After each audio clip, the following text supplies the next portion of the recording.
Moi boas tardes a todas e a todos.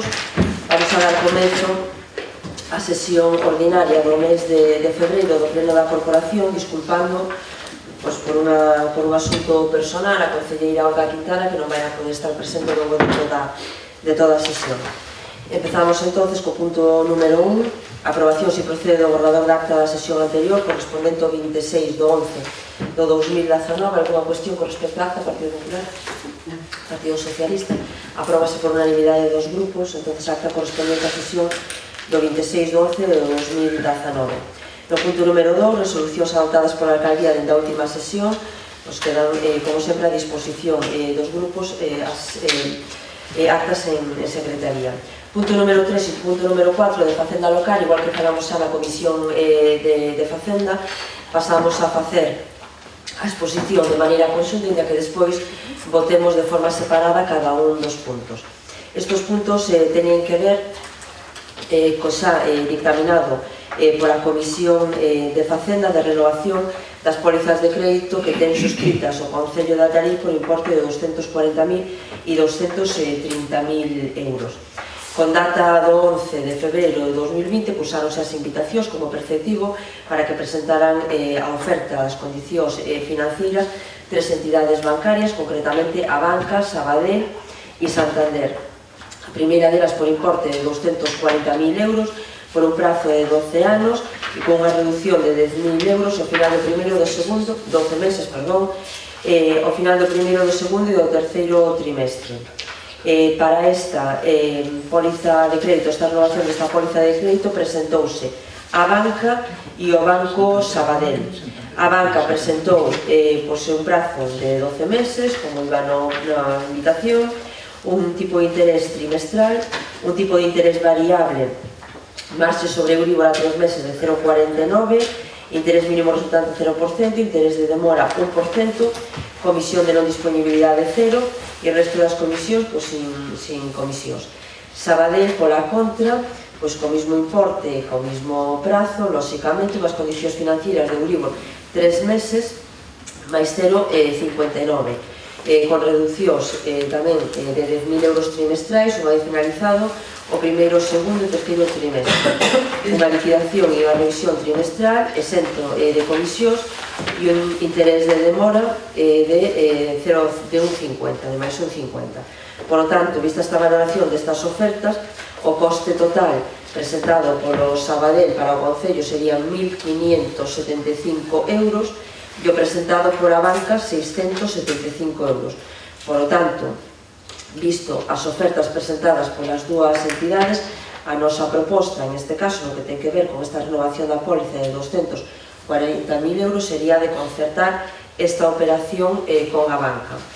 Pola contra, na operación de 230.000 euros, que tamén foron invitadas, convidadas as mesmas tres entidades bancarias, a Banca, Sabadell e Santander, en este caso, a única variación de que a reducción sería en lugar de 10.000 de 20.000 euros ao final do primeiro, segundo e no terceiro trimestre, recibíronse dúas ofertas tamén por parte das dúas entidades que comentei con anterioridade, a Banca e Sabadell. A Banca, en este caso, presenta un marxe sobre Euribor a 3 meses de 0,49 euros, e o Banco Sabadell unhas condicións de Euribor 3 meses máis 0,44 euros. Por lo tanto, con un coste total para o Concello no que ten que ver ca proposta do Sabadell, ca oferta do Sabadell de 200 euros e coa oferta de a Banca de 600 euros. En este caso, a nosa proposta vai a ser, lóxicamente, por ser unhas condicións mellores, concertar co Sabadell a renovación da póliza de 230.000 euros. Por lo tanto, sería quedar como estamos na situación ahora mismo actual, que unha póliza de crédito está con a Banca e a outro co Santander, e vistas as ofertas, con Sabadell, non habría variación e seguiríamos con estas dúas entidades financeiras para estas operacións de tesorería. Por parte dos grupos, Grupo Popular. Pois, boas tardes a todas e a todos. Por a nosa parte, nos vamos a reiterar o mesmo que vemos dicindo desde fai moitos anos. E que o mesmo se desprende do primeiro párrafo do informe de Secretaría, que é moi claro neste sentido. Dice: as entidades locais poderán concertar operacións de crédito a curto plazo para atender as necesidades transitorias de tesourería, que non exceda dun ano, sempre que no seu conxunto non superen o 30% dos seus intereses liquidados por operacións correntes no exercicio anterior, salvo que a operación deba realizarse no primeiro semestre do ano sen que se producise a liquidación do orzamento de tal exercicio. Nese caso, tomarase en consideración a liquidación do exercicio anterior a este último. Efectivamente, as operacións, sí, podenos contratar, sí, cumpren co límite legal e están dentro da legalidade, pero nós seguimos dicindo o mismo. Todos os anos, reiteradamente, renovamos ou formalizamos de novo, porque non é unha renovación en si mesma, operacións de crédito a curto plazo por os mesmos importes, co cual estos son operacións de endeudamento a largo plazo encubertas. Esta non é a forma de reducir a débeda en Allariz, e por esa parte, e con esta explicación que vostedes ademais xa coñecen por a nosa banda, non les vamos a apoiar nesta petición de operacións de tesourería. Por parte do Partido Socialista. Boas tardes a todas e a todos. Por a nosa banda comentar que asistimos habitualmente a principios de ano a este tipo de operacións de tesourería que ponen de manifesto a delicada situación financiera do Concello. Como ven sendo habitual por parte do Grupo Municipal Socialista, a nosa posición en temas de tesourería será abstención. Ben, pois efectivamente este é un debate que se dá todos os anos. Eu solamente, e por reiterar tamén o mesmo que reiteramos en todos os exercicios, aquí non se trata de que solicitemos novas pólizas de crédito, sino que nos estamos amortizando unhas pólizas de crédito que xa existían. E, por lo tanto, con unhos compromisos, ademais, que adquirimos con esta corporación, hai uns anos xa, que falaban de unha amortización anual destas pólizas e, por lo tanto, ir minorando o importe destas pólizas cada ano. Por tanto, aquí non hubo ningún incremento en ningún momento, desde que se adquiriu ese compromiso de ir minorando estas pólizas de crédito, se ven facendo sin ningún tipo de demora e, por lo tanto, que estamos minorando en cada exercicio estas pólizas de crédito e non solicitando novo endebedamento para o Concello, sino minorando cada exercicio a razón do que estaba comentando, dos trimestres que estaba comentando aí e das cantidades que estaba comentando aí, que, por outro lado, se aparecían tamén reflexadas no propio orzamento municipal. E, por tanto, eu, como xa dixen na miña exposición, o noso posicionamento para esta renovación vai a ser a de voto favorable para poder asinar esta renovación destas pólizas con estas condicións de amortización tal e como estaba previsto no orzamento e tal e como se dictaminou na Comisión de Facenda e agora no Pleno. Alguna cuestión? Non.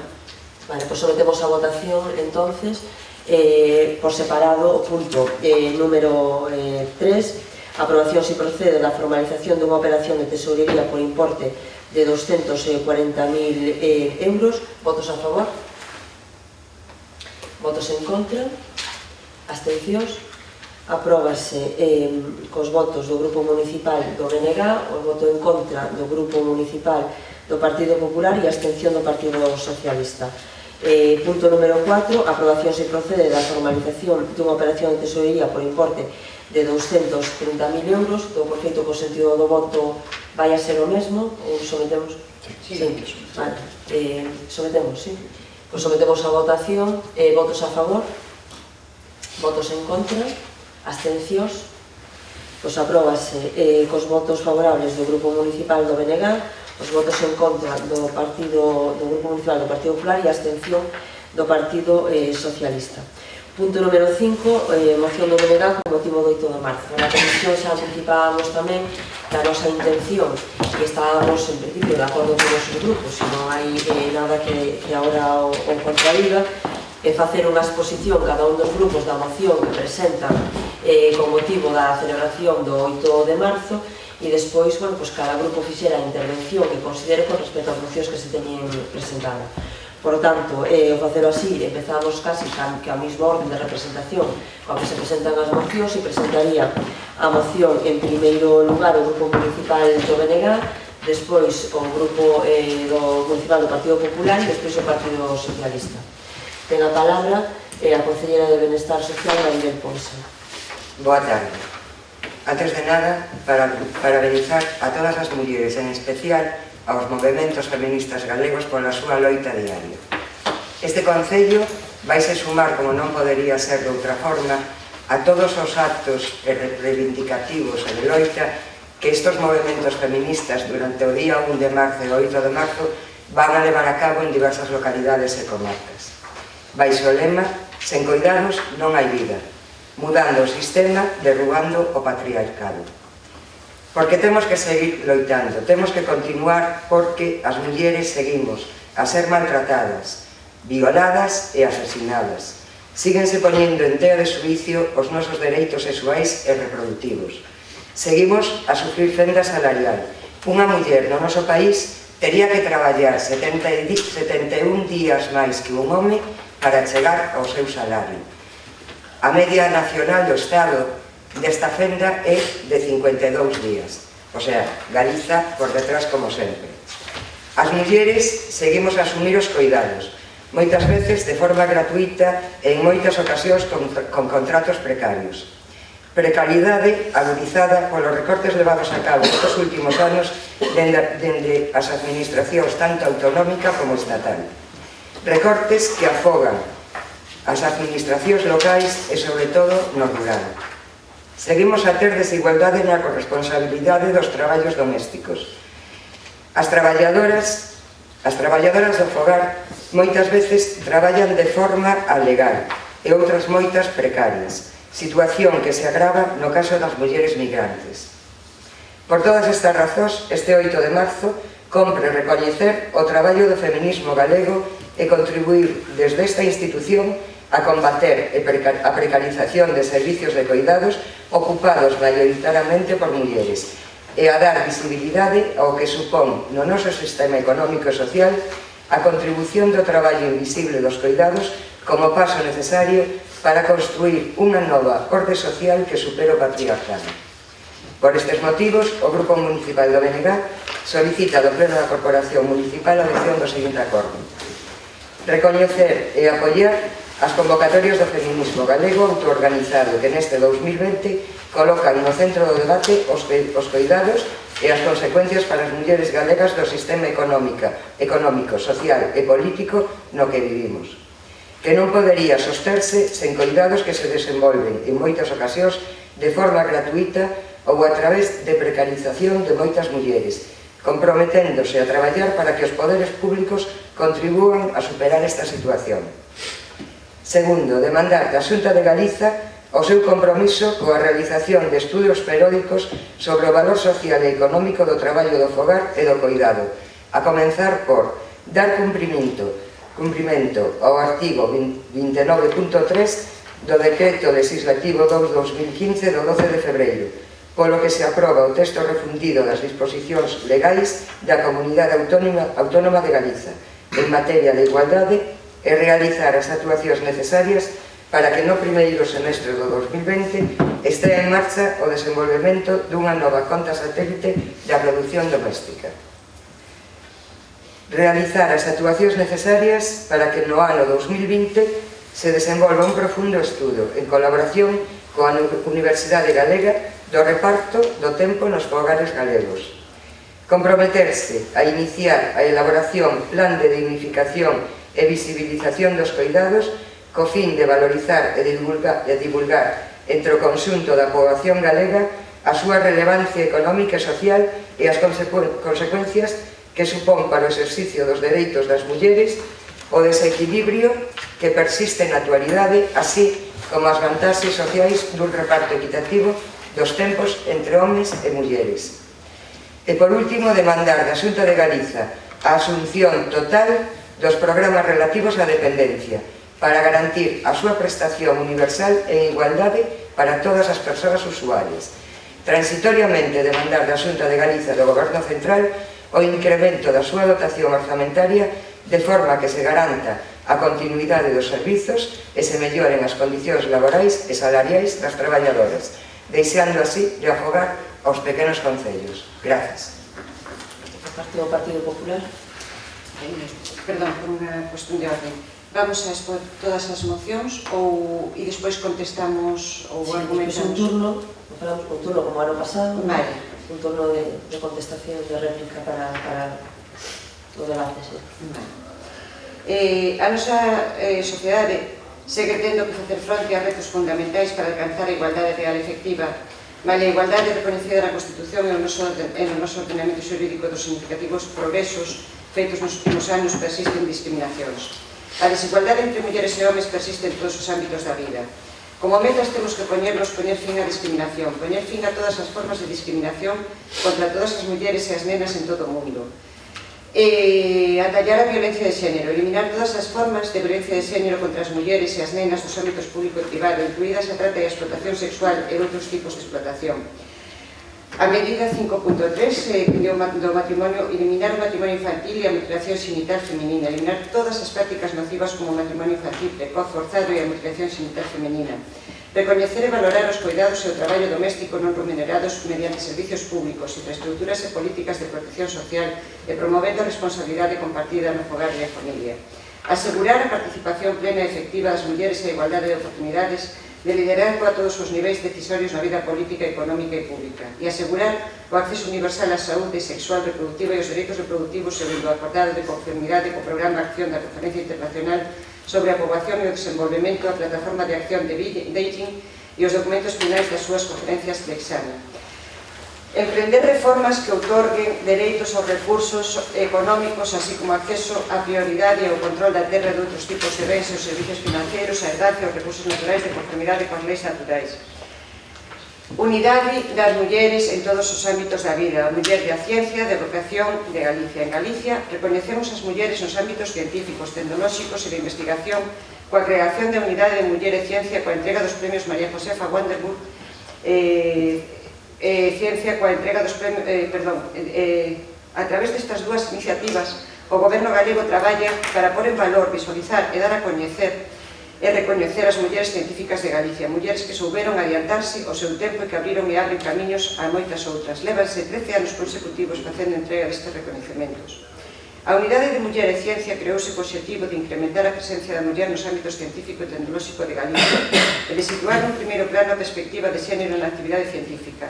No ano 2019, por primeira vez, incluense nos orzamentos da comunidade autónoma unha partida específica destinada á Unidade de Muller e Ciencia de 46.445 euros que se mantén nos orzamentos de 2020. Dende a Secretaría Xeral de Igualdade levase a cabo o proxecto Nin máis nin iguais, que tivo como principal obxectivo favorecer o encontro con mulleres enlleiras líderes nos seus respectivos sectores como a ciencia para que as rapazas e rapaces de educación secundaria obrigatoria tivesen referentes femininos en sectores laborais onde a día de hoxe non existe paridade de xénero. Así pois, os obxectivos específicos acadados con este proxecto foron o de educar en igualdade, o de promover a igualdade de xénero no ámbito educativo e o de concienciar ao alumnado que cada un pode ser o que queira sin importar ser muller ou home.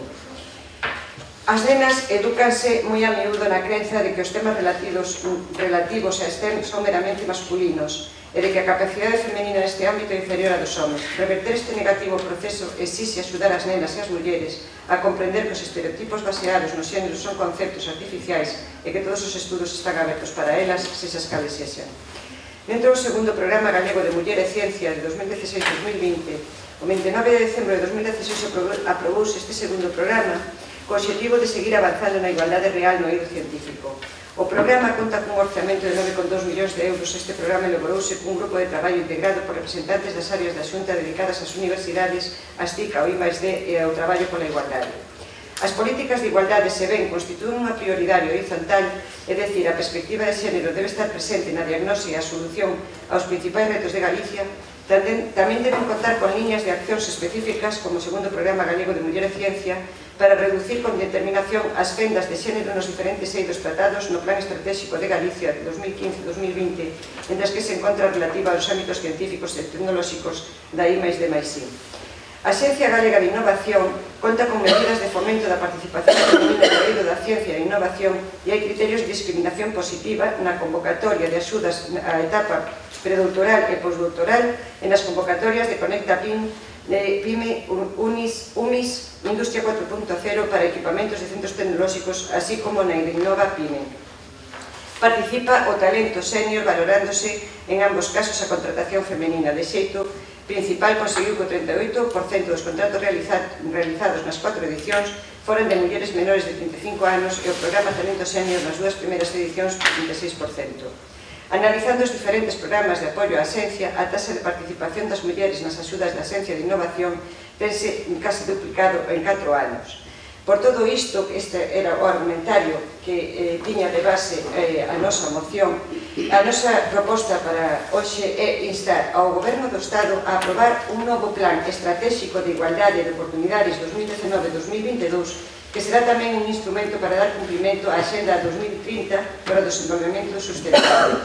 Promover un plan contra a brecha salarial en España e impulsar a efectividade do principio de igualdade de remuneración por razón de sexo. Impulsar un pacto nacional para a conciliación laboral e a racionalización de horarios para favorecer a conciliación da vida laboral, persoal e familiar.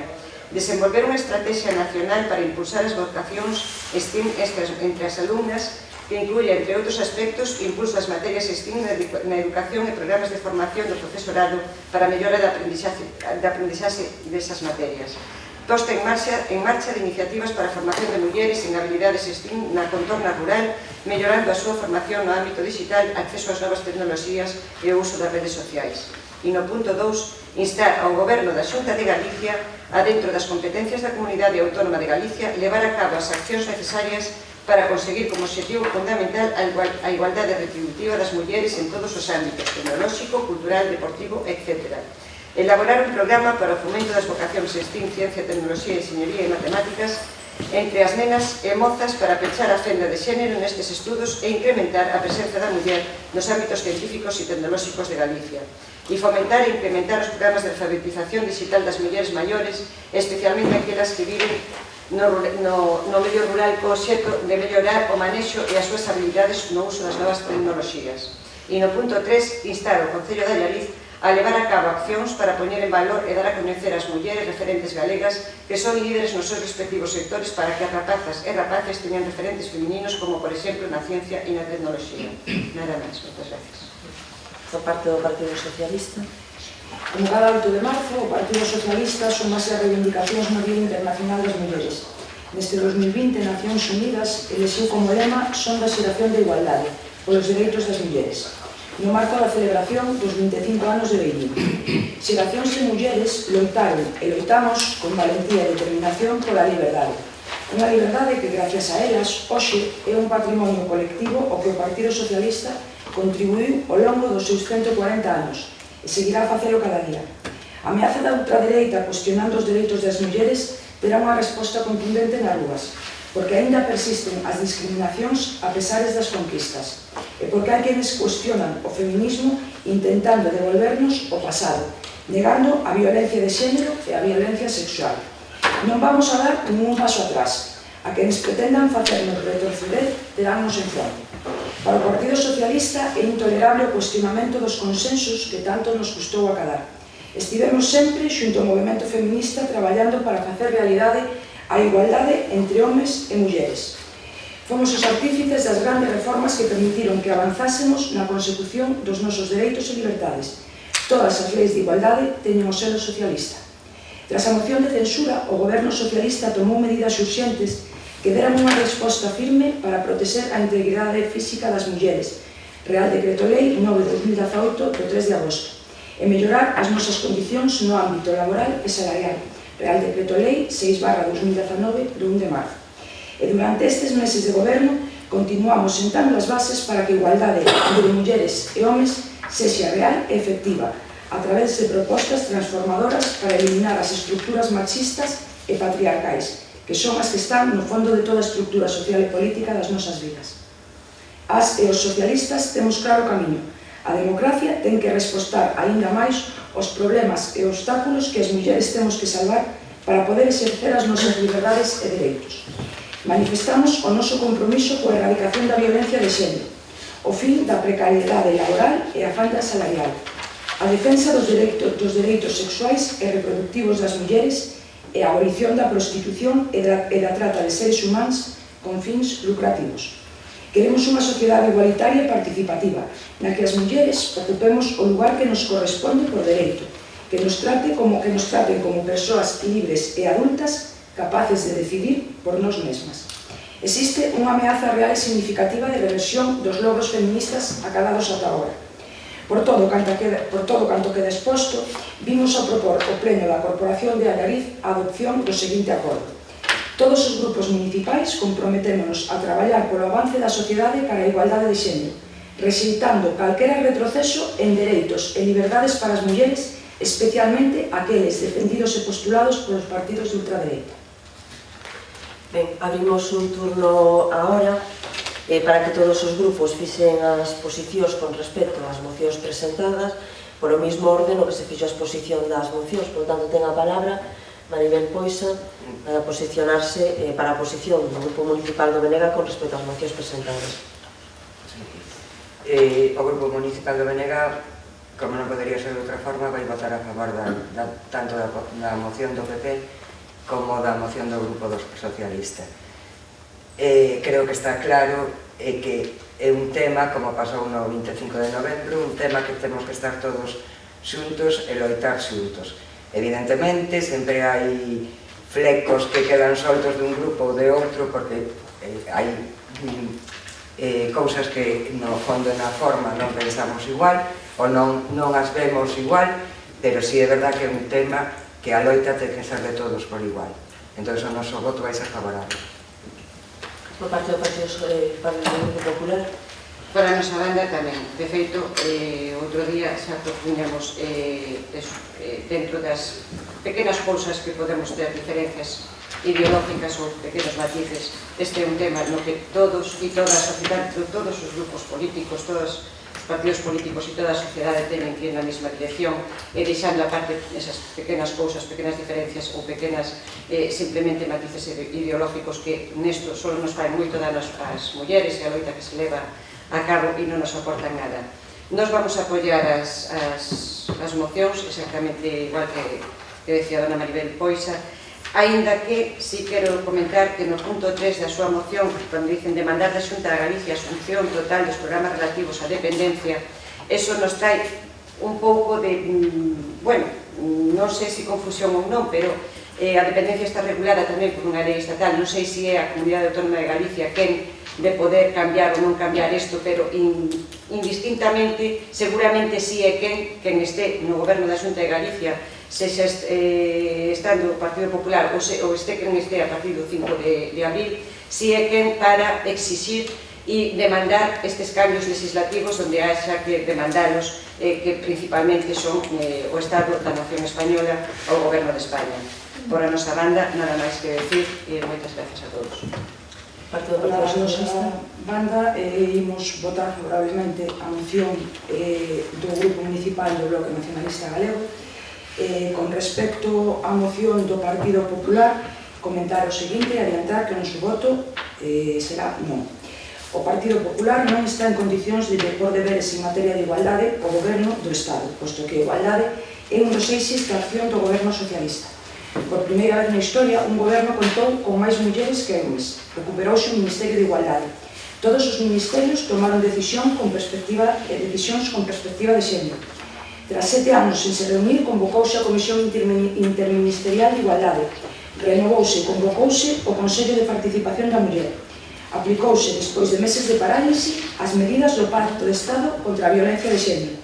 Os presupostos que defendemos as e os socialistas conteñen a maior partida da historia para loitar contra a violencia de xénero. Xuezas e xuíces teñen agora formación especializada en violencia de xénero. Mellorouse a protección por orfandade para fillas e fillos asasinadas por violencia de xénero. Creouse unha comisión xeral de codificación para a revisión da tipificación dos delitos sexuais. Dotamos presupuestariamente para programas a víctimas de violencia sexual e outras formas de violencia contra as mulleres.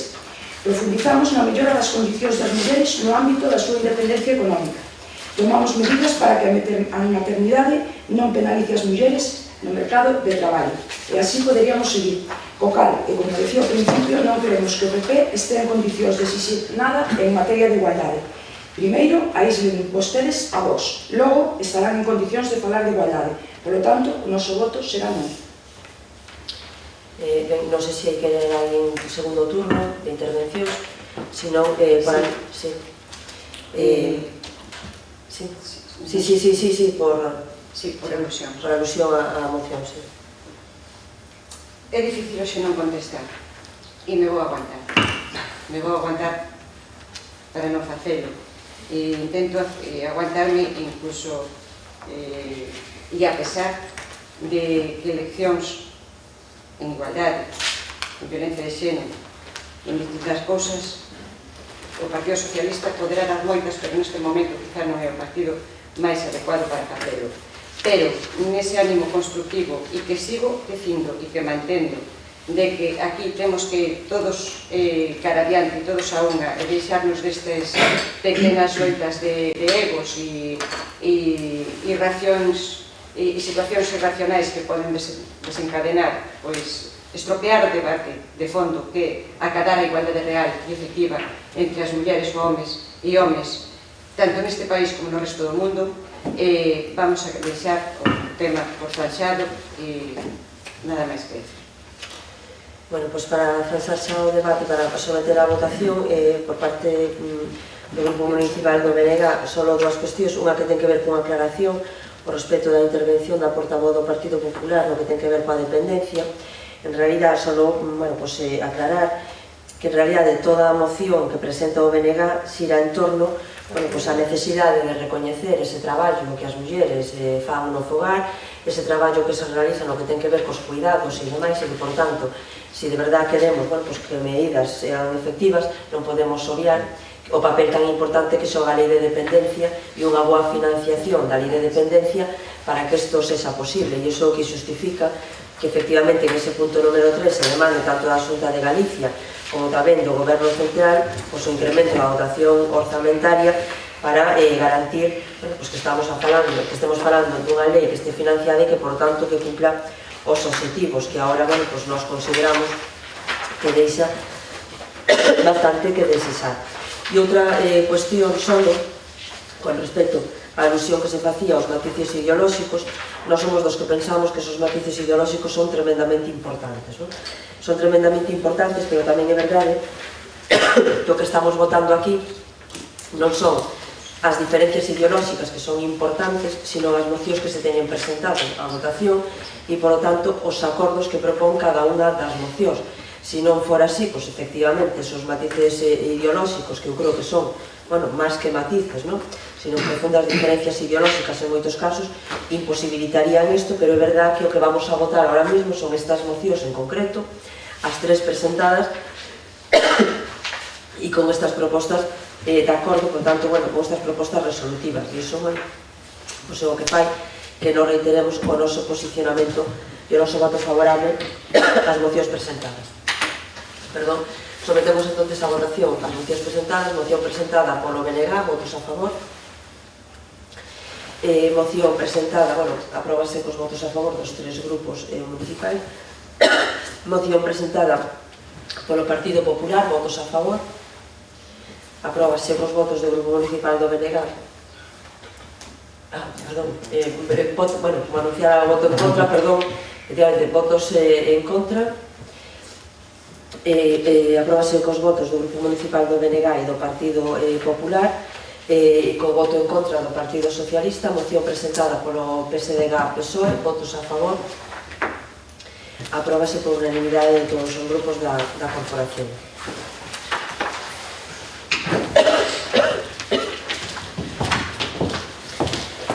Vamos co seguinte punto entonces, co que sería número 6 na orden do día, ainda que efectivamente saltamos o punto número 7 e o punto número 11, que xa se debatiba. Por tanto, moción do BNG para solicitar a Diputación Provincial a execución dos compromisos adquiridos co Concello de Allariz. Ten a palabra para defender a moción o tenente de alcalde e portavoz do Grupo Municipal, Bernardo Galera. Bueno, pois boas tardes a todas e todos. Esta é unha moción que ven un pouco de hai 5 meses, en setembro do ano pasado, que como ben recordarán, xa este mesmo grupo trouxe unha moción ao respecto da solicitud de colaboración por parte da Diputación Provincial co Concello de Allariz. Neste caso, o que se ten feito é, pois entendemos que priorizar aquelas actuacións que naquele caso o Grupo Municipal do Partido Popular entendía que algunhas das actuacións non eran absolutamente prioritarias, neste caso nós entendemos que as que se traen a este pleno son absolutamente prioritarias, e non só eso, sino que moitas delas son froito de conversas que xa se mantiveran no seu momento por parte do anterior alcalde de Allariz, de Paco García, e que efectivamente o señor presidente da Diputación Provincial pois lle confirmara que iban a ser efectuadas e que a día de hoxe, desgraciadamente, pois ainda non tuveron unha materialización. Podemos indicar que algunha delas leva pendiente xa vai para 4 anos, a verdade é que entendemos que son de absoluta necesidade e, bueno, creo que calquera de nós concordará que se fala cos veciños e veciñas, pois así lo defenderán. Temos feito un esforzo importante nesta moción para ser absolutamente, digamos, positivos, non hai ápice de crítica ao respecto da Diputación, sino que o que se trata é efectivamente de conquerir que esta moción saia o respaldo unánime desta Corporación Provincial para que próximamente que a nosa alcaldesa agardamos terá unha entrevista co presidente da Diputación Provincial, pois poda ir co refrendo que supón que o pleno desta corporación teña aprobado por unanimidade esta moción que hoxe aquí traemos. Paso a leer agora aquelas compromisos que lle solicitamos que cumpla a Deputación Provincial que son obxecto desta moción, en concreto nas vías de titularidade provincial, polo tanto que serían obxecto de execución directa por parte da Deputación Provincial de Ourense, a estrada de Xunqueira, o seu paso pola Barreira, que inclúe a actuación singular, unha actuación singular xa que se enmarca dentro do programa de camiños escolares seguros, ademais de situarse nunha zona destacada do casco histórico. Quero recordar que esta actuación foi presentada ao señor presidente da Diputación Provincial con un proxecto pagado polo Concello de Allariz que efectivamente, según nos recoñeceron os técnicos, pois era un proxecto moi ben presentado e que o señor presidente se comprometeu a executar xa vai para 4 anos. Sería cuestión de que se executara finalmente, porque lo que temos observado é que irían este ano somente 45.000 euros no plan complementario, é dicir, non no que seguro se vai executar, sino no que o mellor se queda diñeiro se executaría. E esos 45.000 euros non serían suficientes. E tamén quero indicar que neste caso o Concello de Allariz se comprometía, unha vez efectuadas na súa totalidade as reformas requeridas nese proxecto, a que o Concello asumiría esa parte na vía na zona urbana de Allariz, pasaría a ser titularidade municipal co seu mantemento por banda do Concello. Tamén, así mesmo, na estrada de Santa Mariña, as construcións de beirarrúas pendentes na zona do Fusión. Esa estrada tamén é titularidade da Diputación Provincial e entendemos que nunha zona tan urbana como é esta, seguramente algúns dos concelleiros neste caso se sinten especialmente aludidos, semella absolutamente razonable que se executen unhas beirarrúas como a titularidade que corresponde á Diputación Provincial, pois debería ser esta administración a que executara. Desde logo temos visto beirarrúas en estradas da Diputación en sitios con ben menos uso, aseguro yo de primeira mão. O Festival Internacional de Xardíns, unha subvención nominal anual de 30.000 euros, ao igual que a outros moitos eventos anuais que se realizan nesta provincia. A verdade é que o ano pasado, nas que se aprobaron en 2019, en setembro, podo indicarles que había unha subvención de 50.000 euros para o Museo da Ferrería en Niño de Águia. Singularmente, eu creo que o Festival Internacional de Allariz, que ten cada ano máis de 40.000 visitas desestacionalizadas, polo menos podería ter 30.000 euros de axuda por parte da Diputación, xa que non é solamente un evento que responda ás necesidades de Allariz. Estamos a falar de 40.000 persoas que visitan a provincia de Ourense. Excavacións de Armea, subvención nominal anual de 10.000 euros destinada a colaborar nas excavacións arqueolóxicas de Armea. Creo que somos prácticamente o único concello da provincia de Ourense que ten apostado en solitario, porque ten sido en solitario, por unha excavación arqueolóxica da envergadura que ten e o potencial cultural, histórico, etnográfico que ten o Castro de Armea, e que, desgraciadamente, non temos contado con axudas nin por parte da Administración Autonómica nin por parte da Diputación Provincial, que tamén, noutros casos, ten colaborado, por exemplo, con Aguas Querquenis, por poner un exemplo, con cantidades bastante máis elevadas que o que nós solicitamos para poder seguir a acometer esta actuación. Aforro enerxético, cofinanciación dos proxectos concedidos por IDAE de aforro de eficiencia enerxética, cambio de luminarias a LED. Esta é unha nova petición, evidentemente non a fixéramos con anterioridade, posto que non tiñamos concedidos estes proxectos IDAE, pero o certo é que sí que polo que teño comprobado personalmente na Diputación é algo que corresponde en boa medida á Diputación, o 20% da financiación con prácticamente a totalidade dos concellos que teñen este tipo de axuda por parte do IDAE. Cofinancia a Diputación o 20% que non cofinancia o IDAE, e lóxicamente entendemos que o Concello de Allariz tamén será merecente desta subvención. A nivel de medio ambiente, cofinanciación xunto coa Xunta de Galicia dun brazo lateral para o tractor destinado á limpeza de biomasa. Esta é unha subvención menor, non é ni siquiera o tractor, pero bueno, é certo que o mecanismo habitual tamén, para que todos aqueles que nos escoitan o saiban, é que a Xunta de Galicia cofinancia nun 50% o coste, a Diputación Provincial noutro 50% e o Concello faise cargo do IVE. Como comentaba anteriormente, neste caso non é nin o tractor, que a verdade é que o noso tractor xa ten mérito, leva 10 anos traballando sin parar, pero bueno, neste caso sí que é un novo brazo lateral, porque sí que é estrictamente necesario e entendemos que xa que a outros moitos concellos da provincia resultan tamén beneficiarios desta axuda, pois que menos que o Concello de Allariz así o sexa. Proposta de acordo, unha vez vistas estas actuacións concretas, singulares, mesuradas, e, bueno, que ademais non se teñen materializado ao longo destes últimos anos. A proposta de acordo é o Pleno da Corporación Municipal de Allariz solicita ao señor Presidente da Diputación Provincial de Ourense que adquira o compromiso de execución inmediata das actuacións anteriormente sinaladas, habida conta do remanente de tesorería existentes na Administración Provincial. Entendemos que estas serían unhas subvencións perfectamente acaídas para introducir nas próximas modificacións orzamentarias que todos sabemos que vai haber en relación co remanente de tesorería do ano 2019, que creo que vai estar próximo aos 20 millóns de euros. Sin isto, nada máis, agradecendo a súa escoita, pois agardamos que teñan a ben aprobala por unanimidade. Nada máis e moitas gracias. Por parte do Grupo Popular.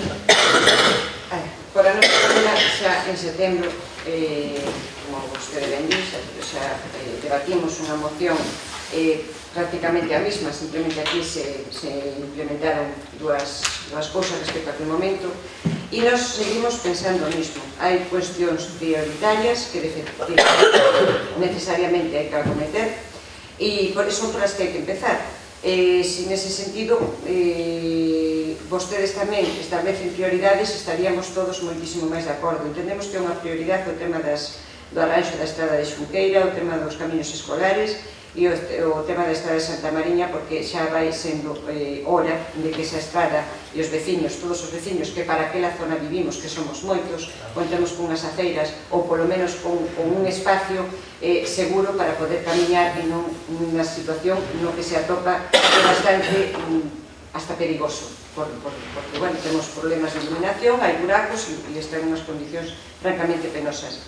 E eu non vou a ser aquí, nin vou a defender aquí, como pasou esta mañá, nese mesmo pleno que tamén compartimos, señor Varela, donde vostede e o Grupo Socialista pensaban que, respecto a algúns concellos, que os veciños tamén, pois, saben a quen votan e saben o que teñen con ele. Nos pensamos que os vecinos de Allariz non teñen por que pagar os pratos rotos da situación económica de Allariz, e que moitas cousas das que aquí se piden se poderían facer directamente cos fondos propios do Concello e non se pode destinar cartos a eso porque se van outras cousas.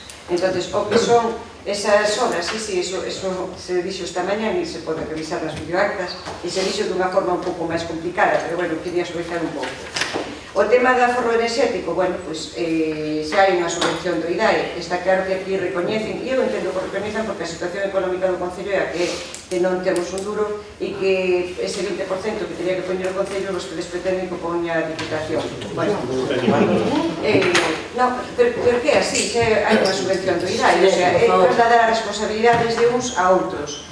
Eu estou dicindo, non vamos a facer desto nin unha pugna de máis razón sí, menos razón no.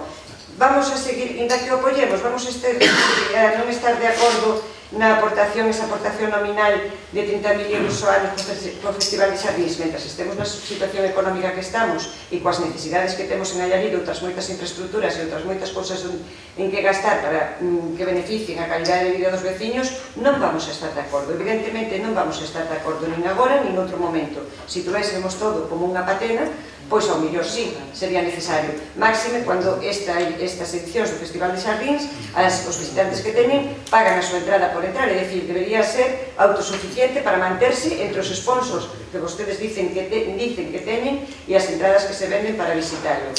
E co tema das excavacións, pois, se neste momento tampouco temos os cartos suficientes para seguir excavando, pois habrá que pospoñelas e excavalas no momento que sea máis oportuno e poidamos facelo. Vostedes xa non saben de onde tirar. Sangraron a todos os veciños de Allariz con todas as subidas de IBI, habidas e por haber, o máximo posible dentro do que a lei lles permitía. E agora, pois, nos toca chamar as portas de aquelas portas que vostedes mesmos renegan e que vostedes mesmos, en moitas ocasións, dentro do seu ideario de partido, farían desaparecer como son as diputacións provinciais. Pero, ainda así, e como estou no meu direito de decir o que penso e no meu uso da palabra, estou dicindo o que penso e me gustaría que o respetasen, porque tamén eu os escoito e o respeto, vamos a manter unha actitude prudente, pero, desde logo, dicindo o que pensamos respecto a todas estas actuaciones que vostedes piden. Moitas gracias. Gracias. Por parte do Partido Socialista. Sí, a colación desta moción plantexada polo Grupo Municipal do BNG convén falar hoxe de novo do tan necesitado e desexado plan único. E cando digo desexado, estou a referir, por suposto, a aqueles concellos onde non goberna o PP.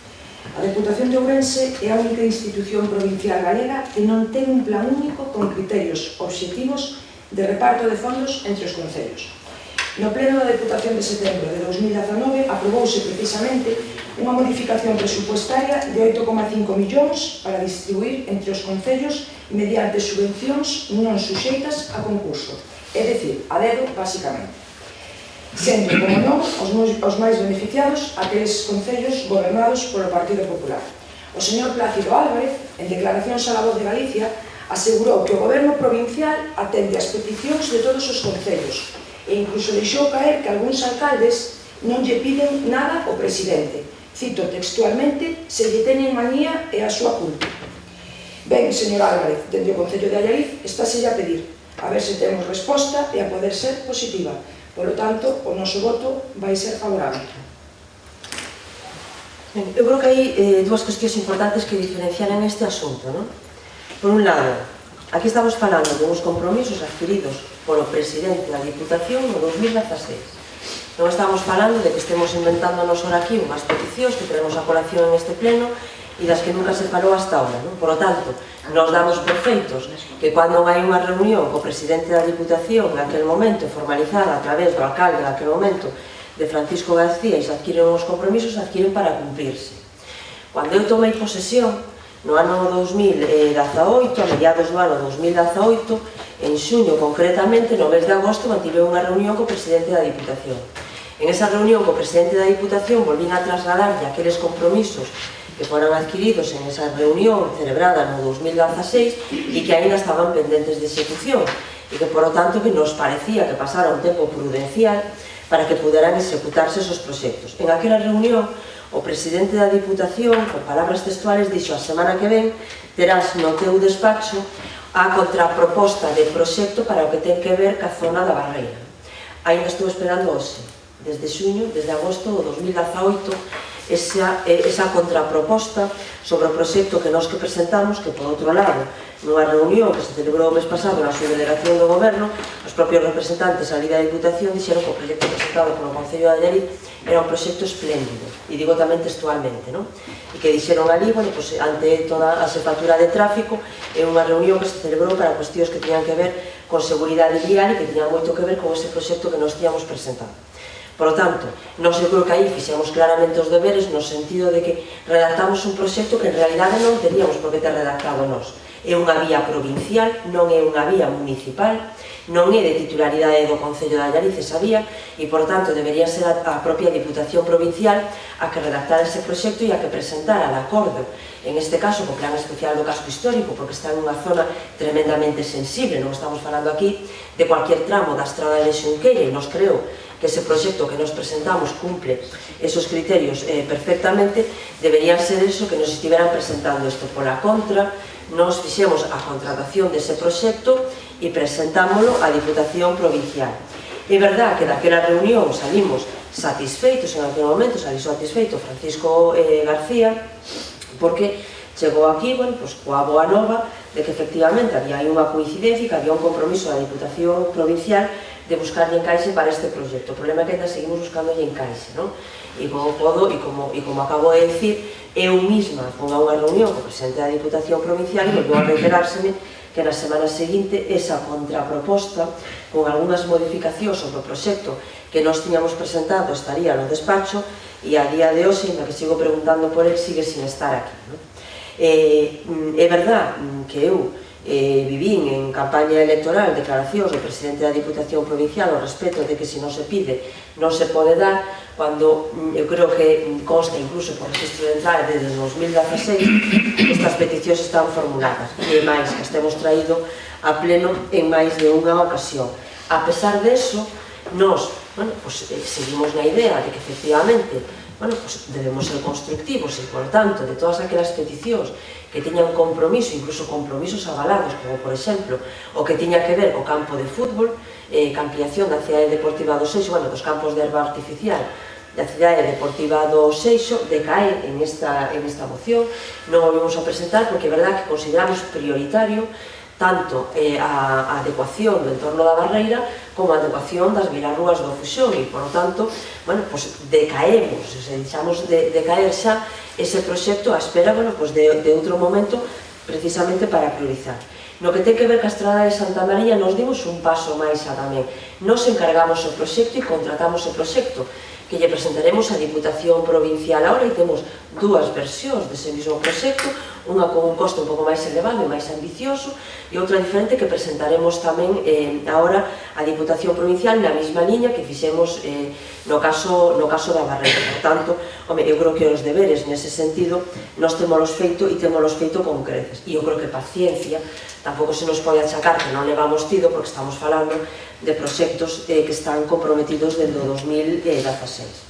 No que ten que ver co Festival Internacional de Sardins e cas excavacións de Santa Mariña, eu non podo compartir a argumentación da portavoz do Partido Popular como que o Festival de Sardins debería ser autosuficiente, porque por esa regla de tres eu espero que vostede non vote a favor cando se aproben modificacións presupuestarias, por exemplo, para os cuerquenis de Bande, por exemplo, como para o Museo de Niño de Águia, como estaba dicindo, porque deberían ser tamén autosuficientes e, por tanto, non necesitar esas remesas tan importantes da Diputación Provincial que se veñen facendo periódicamente, non?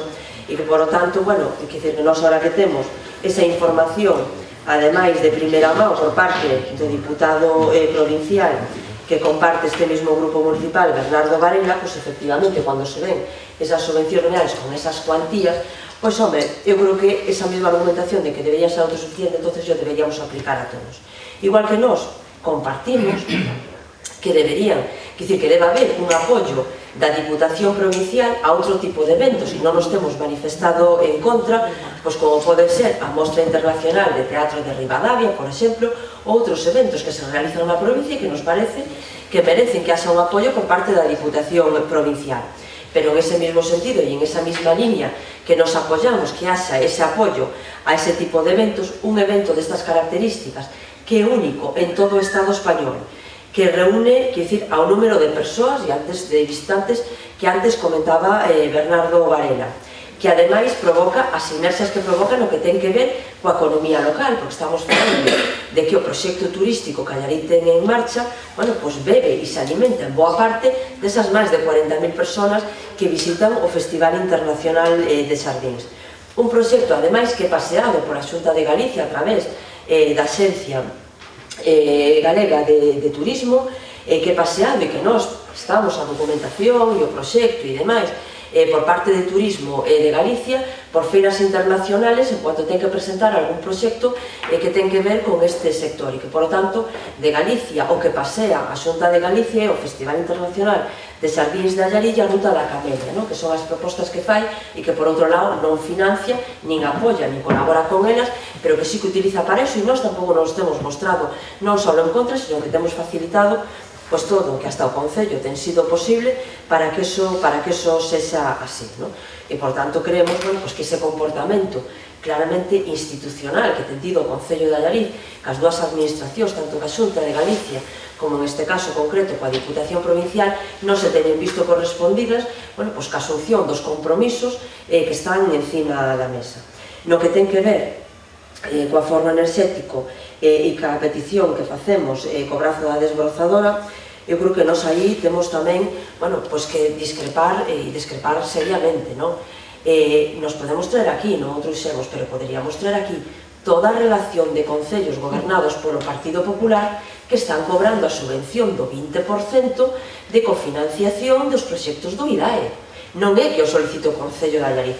O Concello de Allariz solicita esta cofinanciación porque nós non queremos ser menos que outros concellos da provincia, e se outros concellos da provincia están recibindo esta financiación, porque os veciños e veciñas de aí non teñen dereito a que tamén se nos colabore co Concello e se colaboren estes proxectos que ten conseguido o Concello de Allariz para polos en marcha.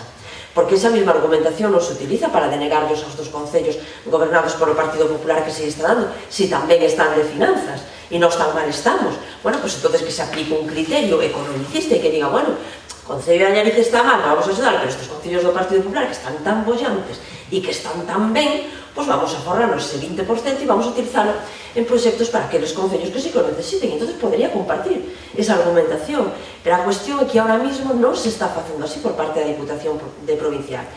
Por parte da Diputación Provincial, sistemáticamente, e cando digo sistemáticamente, digo porque tamén se ten feito con concellos que non están gobernados polo Partido Popular. Concretamente, a semana pasada, salía o compromiso do alcalde da Mezquita, que ten un magnífico secretario agora, que xa fixo ese papeleo, Francisco García, porque é o alcalde da Mezquita, e Rafa salió efectivamente desa reunión co compromiso tamén, incluso xa por escrito, dese 20%. Igual que ten pasado co Concello de Vilar de Santos, por exemplo, que tampouco está gobernado por o Partido Popular, ou por outros concellos, e por tanto, que se nos diga ao Concello de Allariz que o Concello de aí non o solicite, porque debería asumilo, que dicir, cos seus propios fondos, cando todo o resto se está asumindo, pois nos parece que, desde logo, defender os intereses do Concello de Allariz e dos veciños e das veciñas de Allariz non é, Por lo tanto, nós, con ese ánimo constructivo que estábamos falando e co que presentábamos esta moción, pedimos simplemente algo,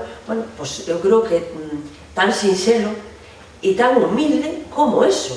Quer dicir, que a Diputación Provincial pase a colaborar co Concello de Allariz en proxectos que o Concello de Allariz considera estratégicos, e en algúns que, ademais, por obriga, porque son vías propias da Diputación. E é verdad que a nós, ainda que temos coñecemento de que hai esa proposta do plan complementario de 45.000 euros para esta zona da Barreira, non podemos estar conformes, primeiro, porque que vayan no plan complementario non garantiza execución. Non garantiza execución. Que se estuera garantizado, sin lugar de ir complementario, fora no plan provincial e non no complementario. E despois, porque esa cantidade é imposible que poda executarse ese proxecto con esa cantidade. Estamos falando da zona da Barreira, estamos falando do plan especial do casco histórico de Allariz, por tanto, non é válida cualquier actuación aí, non é posible facer cualquier actuación aí.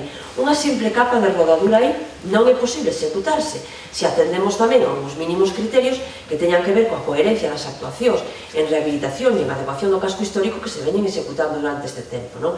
E que además garanticen un camiño escolar seguro para os nenos e nenas e unha mobilidade que ahora mismo non está garantizado para a accesibilidade tamén de persoas con discapacidade. E, por lo tanto, nos parece que o proxecto que nos presentamos sí que cumplía con todas esas características e que, ademais, pois hasta, como digo, no mes pasado, por todas aquelas entidades que tiñan que ver coa seguridade vial, pois viña avalado tamén a necesidade de algo como este, en un asunto, ademais, que ni siquiera nesa reunión sacamos nós, que foi a propia Diputación a que sacou precisamente ese tramo en esa reunión na que estábamos todas as administracións, non?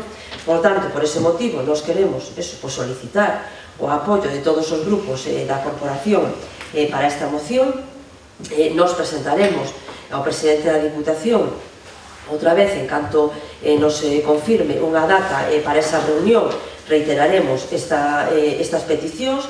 Estas novas, tanto da Foro Enerxético como a de Medio Ambiente, foron cursadas xa, ainda que, non tuvemos ocasión de ter desta reunión, pero foron cursadas xa e, por tanto, por eso as incorporamos tamén a esta emoción e fixemos que decaeran algunhas que decía, como a do campo do fútbol, e por eso seguimos insistentemente, e non deixaremos de facelo, en que efectivamente se produzcan estos acordos e se executen estes acordos que temos arrancado ou vamos a decirlo máis suavemente, que temos acordado entre as dúas entidades. Eu, xa para rematar, son consciente de que consumín bastante tempo, non sei se hai un turno de réplica que se queira utilizar e se non pasamos a votación. Hai un turno de réplica? Non, non é unha réplica exactamente.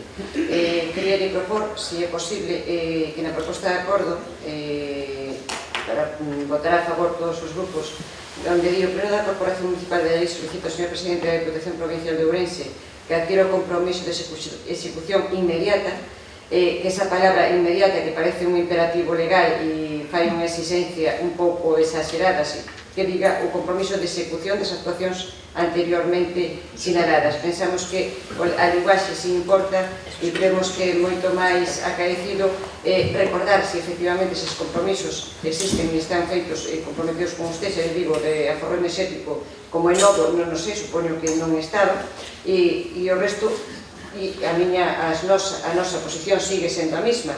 Si o tema das estradas, si o tema de todo o que mellore a calidade de vida dos veciños e non o Festival de Xardíns e a nosa excavación. Pero é a nosa posición que a decimos aquí sin ningún tapuxo para vostedes e para todos os veciños de Allariz. E non quer decir eso que estemos dicindo que vayamos a votar en contra desta moción. Entendámonos ben, nos posicionamos simplemente un criterio. Ahora, eso sí, se é posible e pudesen reformular esa palabra por outra ou quitala, pois sería moitísimo, creo que moitísimo máis acaído para o acordo. Non sei se por parte do Partido Socialista aí. Non se entiendo moito, non podemos retirar a palabra inmediata porque o que xustifica precisamente a presentación da moción, porque presentamos unha hai 5 meses, e que precisamente se atenda. Quer dicir, que se nos estamos reiterando estas peticións é porque xa en esos términos o fixemos na moción anterior. E, por lo tanto, claro, que non sabemos xa como pedir que se executen estos acordos se non xa é de forma inmediata, porque que levamos desde o 2016. Quer dicir, que nos parece, hombre, que paciencia levamos tido, non? Por tanto, por eso nós, en este caso, justificamos a presentación da moción precisamente por eso, para que, de verdad, en todos estos expedientes de modificación de créditos que a Diputación aproba ao longo do ano, que de verdad se incluyan estas actuacións, porque que senón, efectivamente, non tería ni siquiera moita justificación a presentación desa moción, senón é precisamente para que entren esos expedientes de modificación de crédito que se presentan, non? Bueno, sometemos entonces a votación. Votos a favor da moción presentada por o Grupo Municipal do BNG para solicitar a Diputación Provincial a execución dos compromisos adquiridos co Concello de Allariz. Votos a favor. Votos en contra. Abstencións. Apróbase. Cos votos a favor do Grupo Municipal do BNG, a abstención do Grupo Municipal do Partido Popular e a votación favorable tamén do Partido Socialista. Pasamos ao seguinte punto na orden do día. Moción do PP para presentar a candidatura de Allariz ao proxecto de medio rural de Aldeas Modelo. Ten a palabra a portavoz do Partido Popular para a defensa da moción. Neste caso será a portavoz. Bueno, a Consellería de Medio Rural da Xunta de Galicia, na súa aposta polas labores de prevención contra os danos dos incendios sobre núcleos de poboación, está a desenvolver o proxecto piloto de Aldeas Modelo. Este proxecto consiste en a limpeza das franxas de protección dos núcleos de poboación e en implantación coa mediación do Banco de Terras de actividade económica de alto valor engadido. Para nós a parte máis importante é precisamente esta segunda, onde que a primeira tamén sexa moi interesante. Na provincia de Ourense temos coñecemento das conversas de prácticamente a totalidade dos alcaldes co Conselleiro de Medio Rural para solicitar a implantación deste proxecto en aldeas dos seus respectivos concellos. Digo prácticamente todos porque temos coñecemento de que este concello, representado por a súa alcaldesa a día de hoxe, mantivo conversas coa Consellería e non presentou ninguna solicitude que saibamos respecto a este ou calquer outro tema relevante para o noso concello. Despois dun tempo prudencial, no que por respecto lle deixamos a iniciativa que lle corresponde como alcaldesa, eu como membro deste grupo popular vimos de manter conversas co Conselleiro de Medio Rural para que Allariz non quede e non desaproveite o paso do tren e para que non se quede atrás. Por tanto, proponemos o seguinte acordo. Un, presentar a candidatura de Allariz como proxecto de medio rural de Aldeas Modelo e dous, ofrecer a nosa colaboración ao grupo de goberno para as xestións oportunas ante a Consellería de Medio Rural da Xunta de Galicia.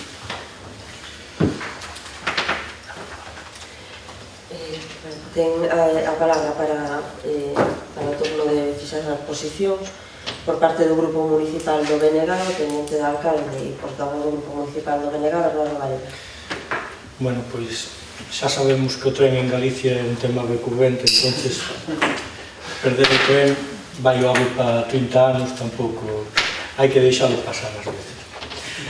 A ver, o primeiro que habería que aclarar é que temos son as aldeas modelo, por non usar outra verba. Porque eu de verdade que intentei conquerir e saber que son as aldeas modelo, adquirir ese coñecemento, porque aparte a nivel profesional e polo meu ámbito de traballo a título persoal, pois me interesaría moito entender o concepto. Non hai tal concepto. Podolles decir que de aldeas modelo vai este ano algo en 5 parágrafos da lei de acompañamento aos orzamentos da Xunta, pero non hai nada máis escrito. Polo menos o que podamos chegar un mortal calquera. A mellor na nova lei, supoño, de ámbito agrario, que se leva anunciando dende fai máis dun ano que se iba a aprobar próximamente, a última vez era en setembro, pero bueno, setembro non foi, agora a ver cando vai, bueno, pois habrá que deixala lóxicamente para o próximo Parlamento, neste xa non vai ser. Pois a cousa, supoñemos que estará aí en sentido incunable, non? Vai estar aí, pero ainda non se sabe como vai. Prométolles que é certo que digo, ninguén con quen falemos non sabe decir, supoño que estará na cabeza do señor conselleiro, o que é unha aldea modelo. Porque o problema das aldeas modelo, e nesa reunión sí que estuve eu, en concreto co director xeral de Montes, o tema era darlle algunha saída ao convenio que se asinou por parte da FEGAM e da Consellería de Medio Rural ao respecto da limpeza de franxas perimetrais dos núcleos. Non sei se vostedes saben, pero houve moita polémica dentro da FEGAM a ese respecto, houve moitos concellos que se opuxeron porque non víamos desde ningún punto de vista cal era a ventaxa especial que tiña ese convenio. A parte, así lo aclaramos ao señor director xeral, que evidentemente, se o que íbamos a conquerir ao cabo do ano era limpar en torno a 120 parroquias, eso é o que estaba estimado xa indo á alza, e tendo en conta que Galicia ten 3.771 parroquias, íbamos a tardar, pois, para ir 30 anos en limpar as parroquias. E o problema é que cando acabáramos de limpar no ano 30 as 3.771, imagínense vostedes como iba a estar as primeiras que limpamos. Evidentemente, como se non se pasara por eles, vamos, xa iba a facer para aí como 28 ou 29 anos que habría que telas volto a limpar. Lóxicamente, visto isto, o señor conselleiro supoño que decidiu que íbamos a darlle unha vestimenta a ese traxe que nos quedaba, bueno, a ese corpo que nos quedaba un pouco espido, perdón. E o vestido foi o das aldeas modelo. Pero vamos a situar tamén as aldeas modelo no que significan no total do país. Para o ano 2020, o anuncio por parte da Xunta do gran éxito das aldeas modelo é que vamos a ter 30 aldeas modelo a finais de 2020. 30 aldeas modelo.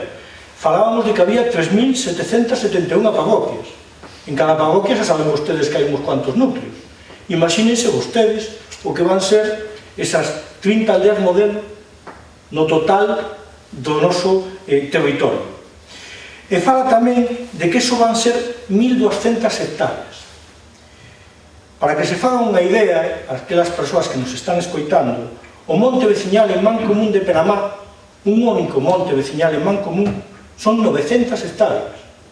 É dicir, que este gran proxecto, a estrella cum laude da Consellería Medio Rural, vai supor 1.200 hectáreas, que é un punto na infinidade, porque, como ben lles digo, só o monte veciñal en Mancomún de Penamá son 900 hectáreas xa en explotación. Eu, cando queiro, señor conselleiro, enseñolle aldeas modelo.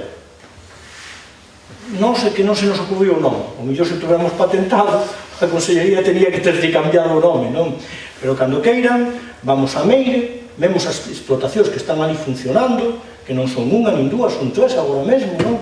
Dúas de labregos en agricultura ecolóxica e outra con vacún de carne, en concreto con vacas cacheras.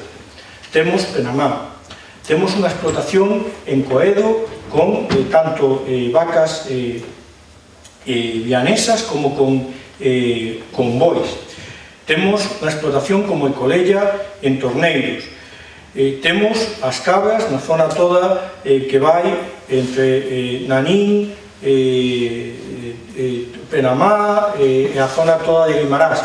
Por certo, que ás veces os veciños queixansenos e con certa razón, porque ás veces as cabras son difíciles de controlar, e o problema é que o abandono do entorno rural dá lugar a que hoxe non haxa que entorne, como se facía en tempos, non? Que cada un termaba do seu. Temos explotacións no alto do monte do Castro, na Cala. Temos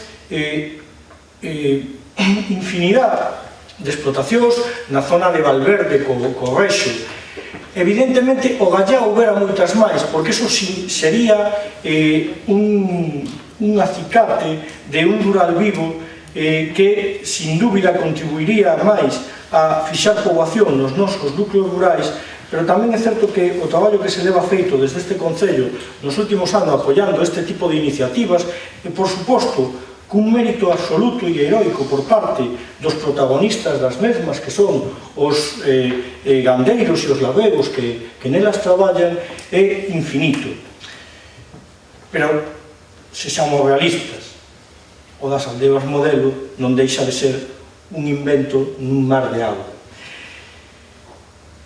A partir de aí, o ano pasado, recordo perfectamente porque ademais a voceira do Partido Popular tamén estivo, houve unha reunión co director xeral de Gandeiría na concentración para a concentración parcelar de San Vitório e San Mamede, e ali expresouse o director xeral o interés que existía por parte dos veciños e veciñas e a disponibilidade para poñer en valor ese territorio. E máis, constame que unha comisión desas dúas concentracións parcelarias pois se preocuparon de buscar propietarios e poñer a dispor esas parcelas. Nunca nada máis se fixo. Non foi porque neste caso non estuvera na disposición da Consellería, foi porque supoño que non había capacidade. Eu que traballo, bueno, ahora xa sabemos que me dedico a outras cousas, pero que me gusta especialmente este sector e proveño del, podo decirlles que había un proxecto de Alfredo Suárez Canal conselleiro de Medio Rural no bipartito, que se chamaba Banco de Tebas. Banco de Tebas que non se chegou a tumbar porque, a pesar das críticas, nunca houve atrevemento a chegar a tumbar. O problema do Banco de Tebas é que, ata onde eu sei, e que o que sei ben, hai 2 técnicos para toda Galicia. 2 técnicos para toda Galicia.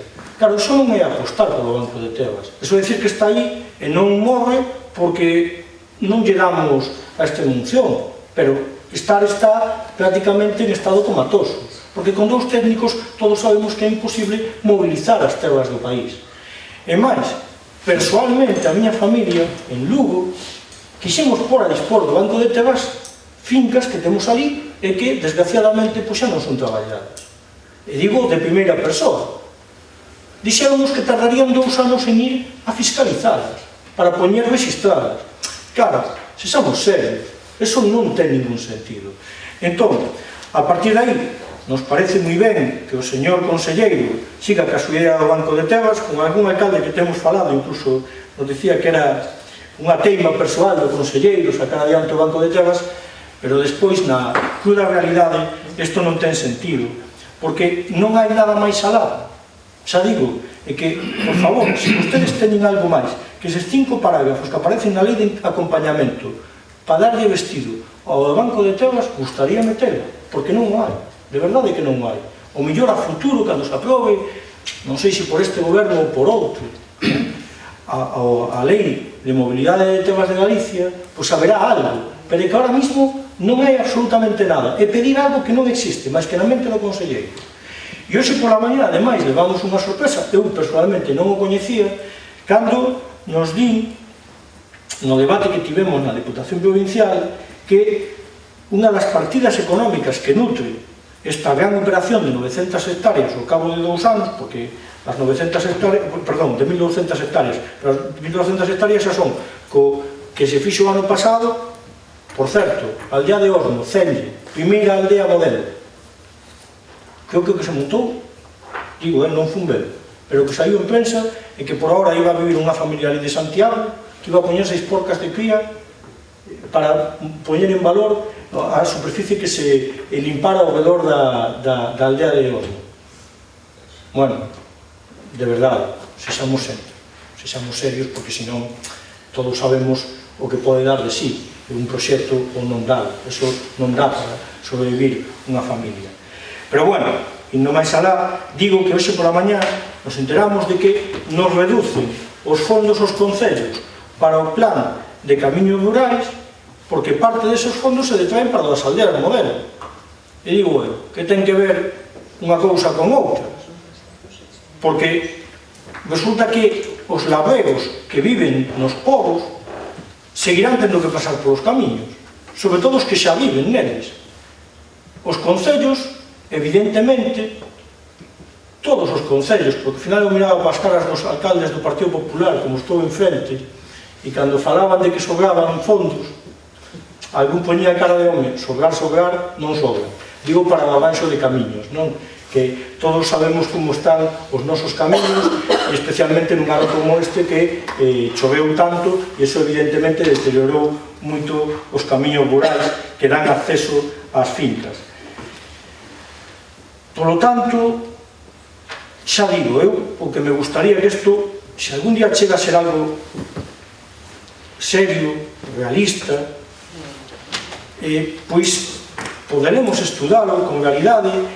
E eu, o ano pasado, fui moi crítico co convenio con Seara, e, bueno, teño trasladado tamén a miña organización política que eso debería de ser algo a revisar inmediatamente se houbera un cambio de goberno, porque cos fondos que se gastan en Seara, o precio que cobra Seara a hectárea, se eses fondos nos deran aos concellos, xunto cos fondos que se dan simplemente para ter en 3 meses no grado unhas brigadas de desbroce e loita contra incendios forestais, unhas brigadas que non teñen sentido porque están traballando e teñen que sair a un lume, moitas veces non poden físicamente acudir aos lumes, e por outro lado están as brigadas da Xunta que cobran máis, resulta que van estando de descanso, o cual non ten ningún sentido.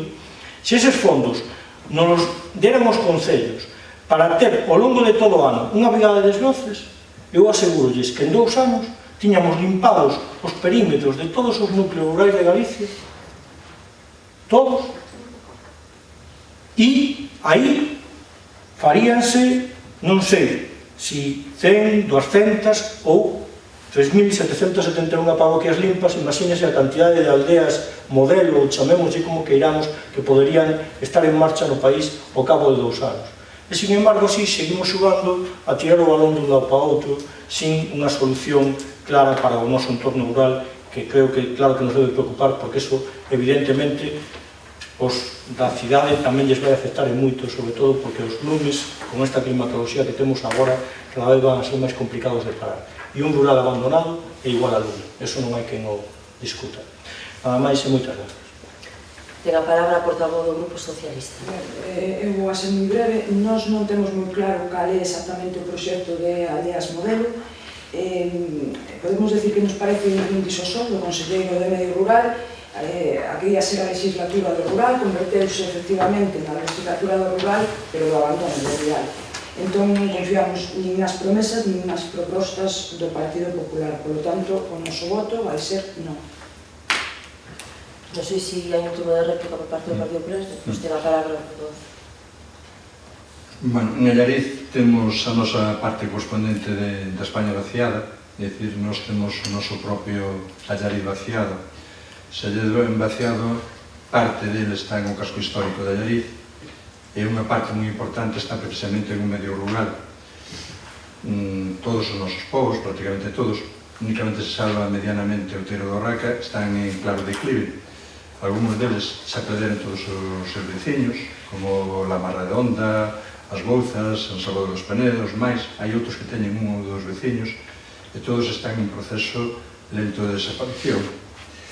Entón, creo que temos a obriga de poñer todos os medios para salvar unha forma de vida que se está perdendo.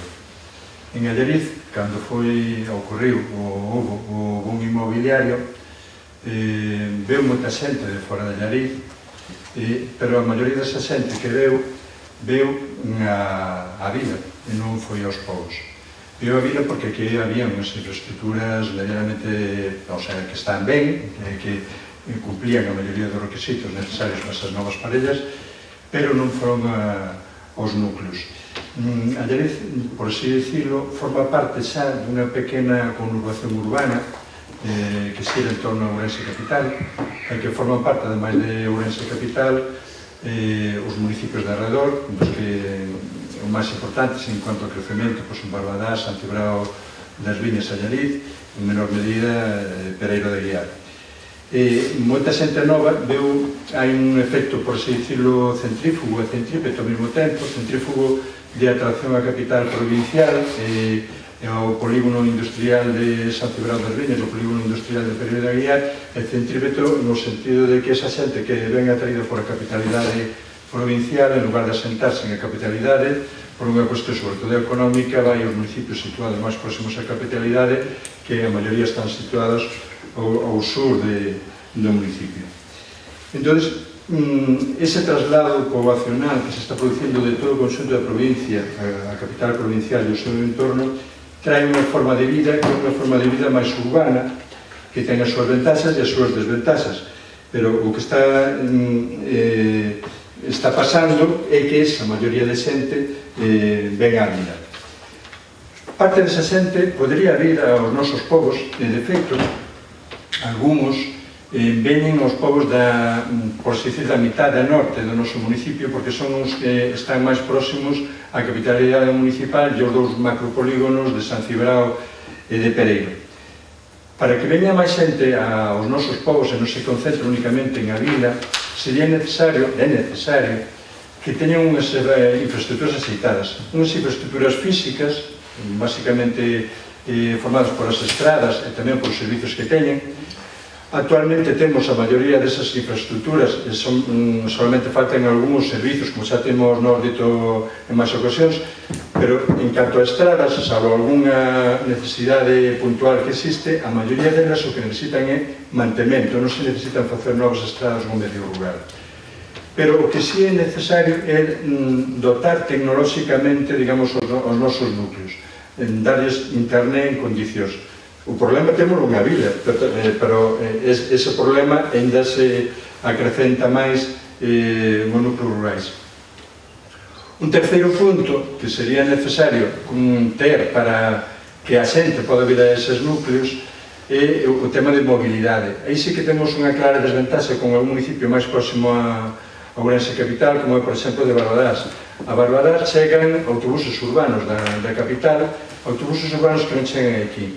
Nós temos que, en canto sexa posible, acollernos ao sistema metropolitano de transporte de forma que, digamos, que exista unha comunicación con maior frecuencia entre a vila, o municipio, a capitalidade municipal e incluso os polígonos industriais próximos.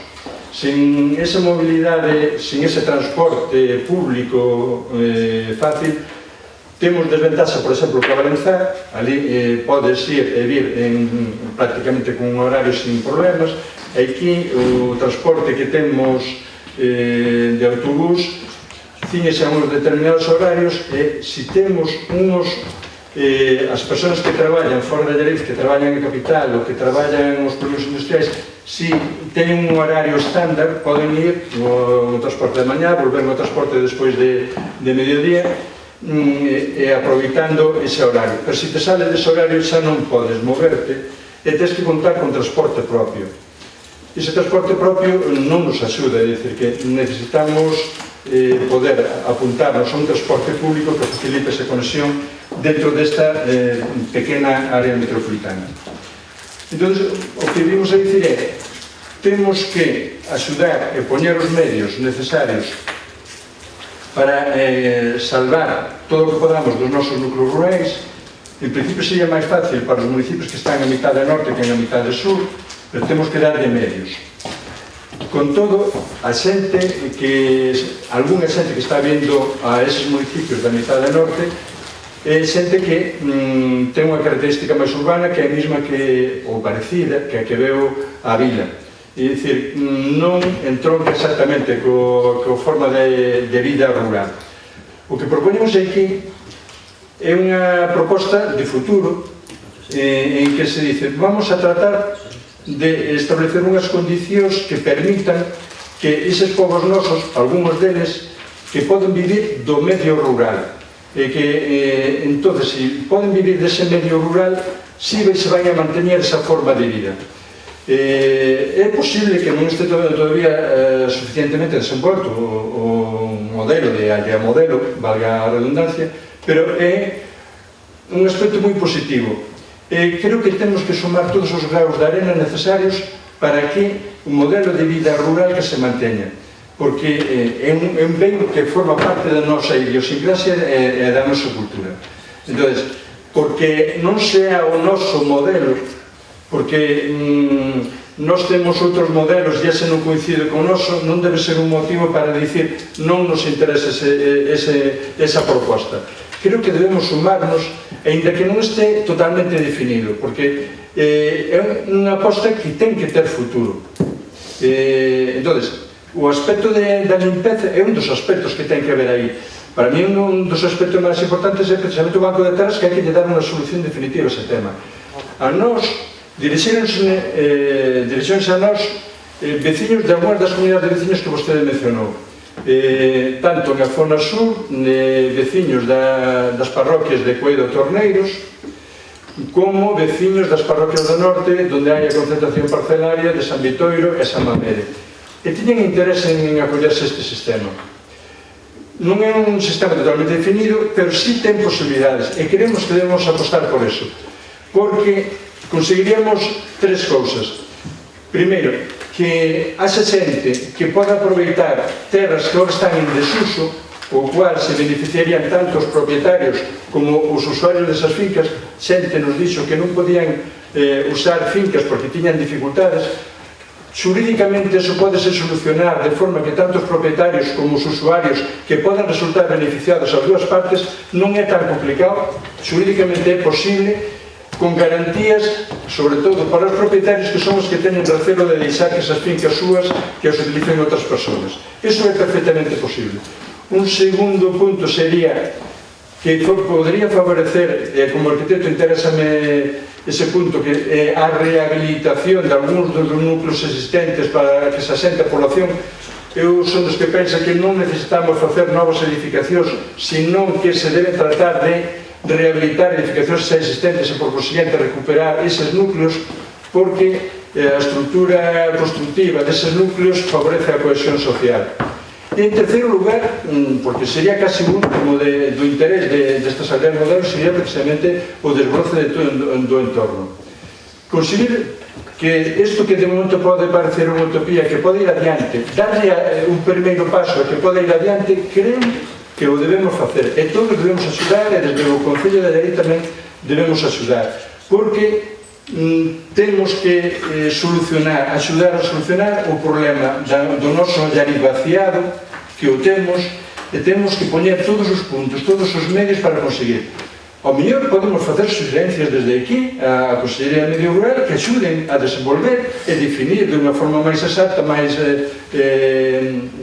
clara, qual é ese modelo adecuado de aldea modelo. E nós estamos dispostos a escoitar propostas, estamos dispostos a falarlo, propoñer incluso desde aquí, facer propostas concretas e dicer, bueno, pois a nosa aldea modelo queremos que deben ter en conta estes aspectos.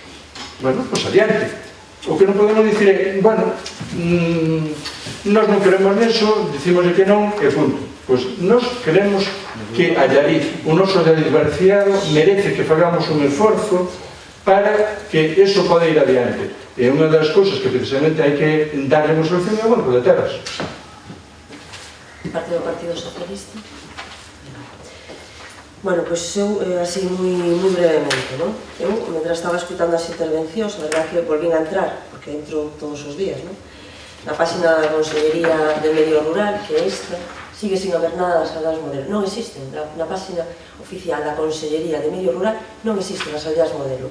O único que existe de aldeas modelo son notas de prensa do conselleiro, porque visita un sitio, outro se reúne con unha outra persona, pero non existe, por lo tanto, non hai modelo das aldeas modelo, non hai procedemento, non existe nada ahora mismo detrás desas aldeas modelo. Entonces, o problema non é que non sexa o noso modelo, sino que non existe o lóxico que debería ter feito isto, pois como se fixo co Pantegal no seu momento, non? Que canto Pantegal se aproba, publicitouse, había un procedemento, había un modelo, e tú podías ir á web do Pantegal e saber efectivamente cuáles eran as reglas de xogo que aportaba o Concello, que aportaban os propietarios, que aportaba a Consellería, cuál era un pouco o escenario no que nos íbamos a mover e, por lo tanto, bueno, pois o papel que cada un xogábamos e os objetivos que se querían conseguir, non? En este caso, a realidade é que ni siquiera a propia Consellería, que dicir que tenga un conselleiro que está todos os días vendendo a bombo e platillo as aldeas modelo, é capaz de ter na propia web da Consellería nada relativo ás aldeas modelo máis que notas de prensa, non? En as diferentes reunións que ten habido, e nós temos tido reunións a través do GDR, do grupo, que nos ten representado a todos en esas reunións, tanto por representantes do Banco de Terras como co director xeral, como co propio conselleiro, pois a verdade que a realidade era que decía Bernardo Varela, que cada día é unha noticia diferente, é unha información diferente, e desde logo, nunca nada, en ningún momento se nos comentou nada de rehabilitación de vivendas, non? Por tanto, eu xa solo para acabar, eu estou convencida de que no diagnóstico posiblemente nos poríamos de acordo todas as persoas que estamos ahora mismo aquí.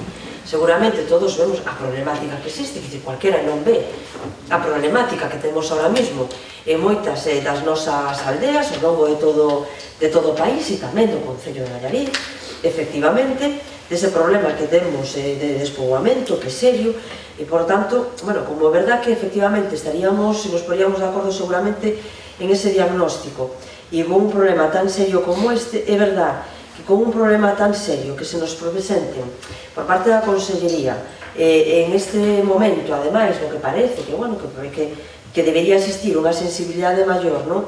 Un proxecto tan insustancial como este das aldeas modelo, pois a verdade acaba resultando hasta ofensivo, non? E hasta ofensivo cando ao mesmo tempo se manteñen, bueno, pois, proxectos como o do Banco de Terras sin personal. E cando nada máis se nos trasladen diferentes reunións, bueno, que en realidad isto do Banco de Terras e das aldeas modelo, en realidad sería para xestionar por parte dos concellos, que temos que conseguir as terras, aportalas, conseguir os veciños, e isto tal, que é un auténtico despropósito, non? Por lo tanto, nós non nos negamos en redondo a que se efectivamente se chega a esa concreción de que poda haber algo, aunque nos adherirnos algo sustancial, tangible, por escrito, con un convenio de adhesión, o que podamos aderir e que conozcamos esas reglas de xogo, pois que o estudiemos e que o valoramos. Pero, ao momento, a realidade ahora mesmo é que eso non está e non existe, e que depende, a última reunión que hubo co grupo de acción local no que nós estamos foi no mes pasado, e a versión foi diferente da que tuvemos no mes de decembro. E a que hubo a semana pasada, que hubo outra reunión, neste caso xa con directores xerais, xa variou tamén, non? E, por tanto, non sabemos nin a que adherirnos, no caso de que quixéramos efectivamente e consideráramos que podría ser interesante, non?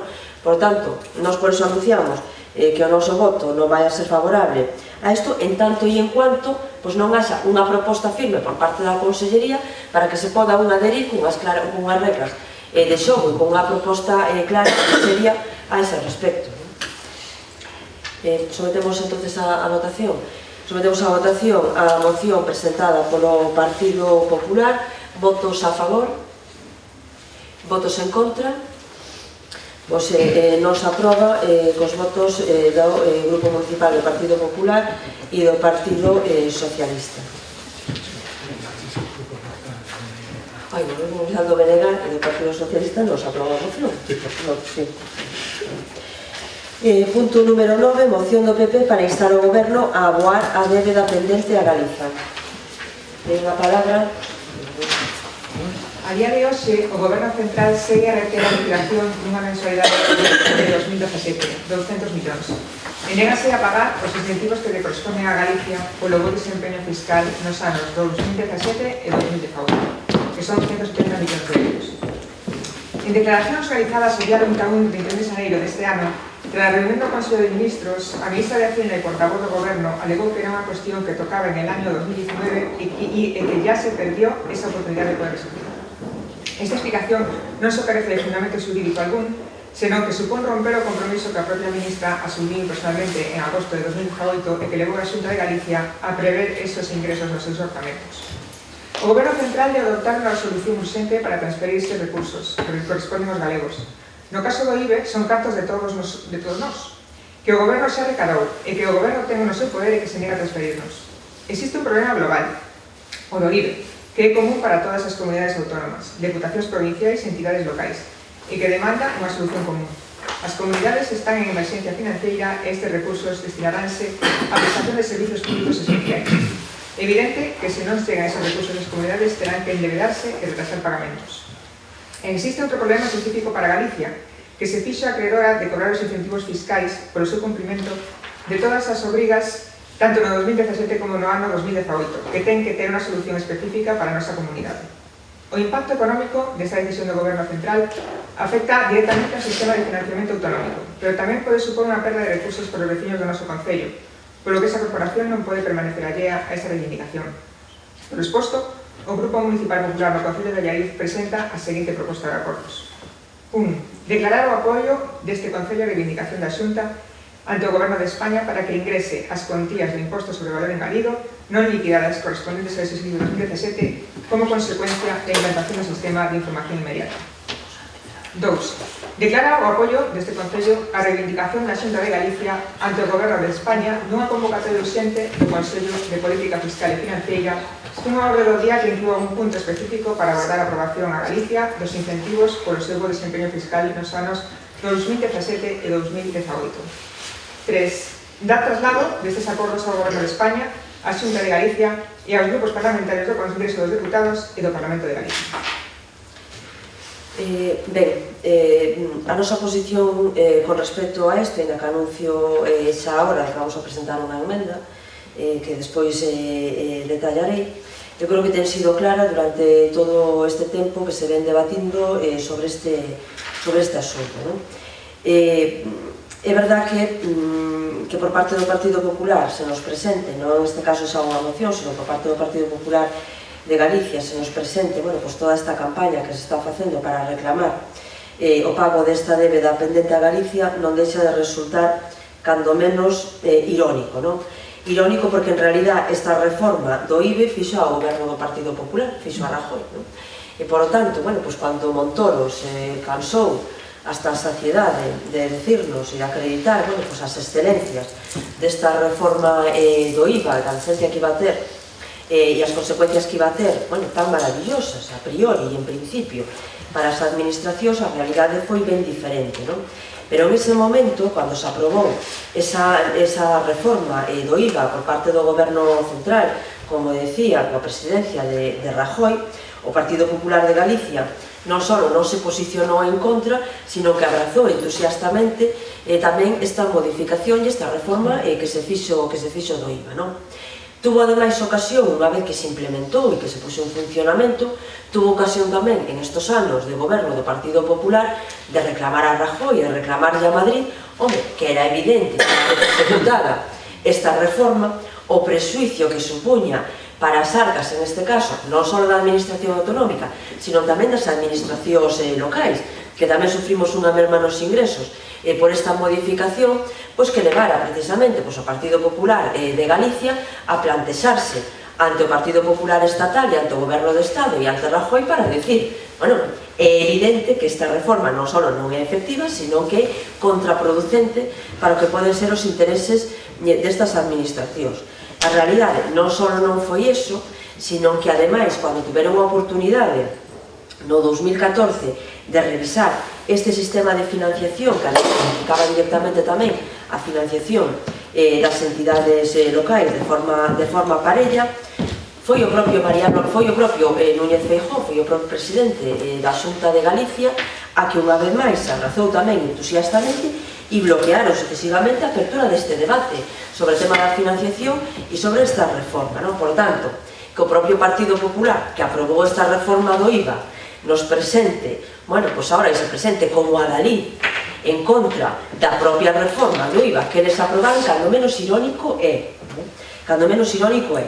É verdade tamén, ao mesmo tempo, que o BNG sí que ten tido unha posición moi clara a este respecto e que, por lo tanto, sí que ten demandado desde o primeiro momento, desde que se aprobou esta reforma do IVA, sí que ten demandado, bueno, por un lado, inicialmente, que non fora adiante, cando foi adiante e foi finalmente aprobada, pois que fora derogada, e, por tanto, nós, coherentemente, lóxicamente, tamén temos que pedir, bueno, que se fagan esas liquidacións do IVA e, por tanto, que se faga unha reforma que faga posible que isto non suceda. A maiores desto, hai unha reclamación tamén que se fai por parte do Partido Popular con respecto, bueno, pois esos incentivos por cumplidores, que se valoran por parte da Xunta de Galicia en 170 millóns de euros, que tamén resulta, en este caso, eu creo que xa non irónico, sino esperpéntico. E esperpéntico por que motivo? Porque cuando en realidad en aquel momento o propio Partido Popular, a través do Goberno Central, e Mariano Rajoy, que estaba gobernando con comunidades autónomas que presentaban un déficit e que, por lo tanto, que estaban en esa negociación directa entre esas comunidades e o Estado para aplicar unhos recortes menores dos que puxo en marcha Feijóo ou para minorar esa débeda, Feijóo en ese momento, en lugar de sumarse tamén a ese vagón e defender os intereses galegos, o que fixo foi unirse á austeridade, sumarse ao grupo da austeridade e facer unhos recortes tan brutales que parece mentira que se reclamen agora 170 millóns desos incentivos por cumplidores, cando, dende que goberna Feijóo, só unha atención primaria desde ese momento ata hoxe, son 148 millóns de euros menos os que existen agora nos orzamentos da propia Xunta de Galicia. Nós, pola contra, porque sí que temos mantido unha postura moi coherente desde o principio, desde que se aprobou esta reforma, e, por tanto, estábamos en contra ahora, como decía, e estábamos en contra antes, estamos en contra ahora. O que sí que é verdad que non nos parece que únicamente se deba utilizar isto ahora mismo como algo electoralista, como unha ferramenta mediática e electoralista para intentar aparentar que se defenden os intereses dos galegos e de galegas, cando durante todo este tempo a actuación que ten practicado a Xunta de Galicia ten sido bastante contraria e, por tanto, como decía, sin ninguna contestación para todos os gobernos de Mariano Rajoy. Eu creo que isto se demostra con dúas cuestións que son, creo que, relevantes. Por un lado, tanto o PP como o PSOE obedecen as direccións das súas direccións nacionais. Se non, tería sido tan sinxelo como que aliarnos no Parlamento do Estado tanto o voto noso do BNG, de un diputado que nós temos, como os diputados e diputadas do Partido Socialista e os diputados e diputadas do Partido Popular, e eu podo asegurarse que ahora mismo todos os diputados e diputadas galegas, se nos uníramos, seríamos capaces de condicionar a acción de goberno, non? Porque ahora mismo teríamos máis peso que algúns partidos que están condicionando a acción de goberno. Por tanto, se actuáramos como nós temos defendido todo este tempo, como galegos e como galegas, parafraseando, e xa o teño dito máis dunha vez, o anuncio dun famoso supermercado de digamos como galegos, pois votáramos como galegos no Parlamento do Estado, seguramente en esta situación ahora mesmo non estábamos, non?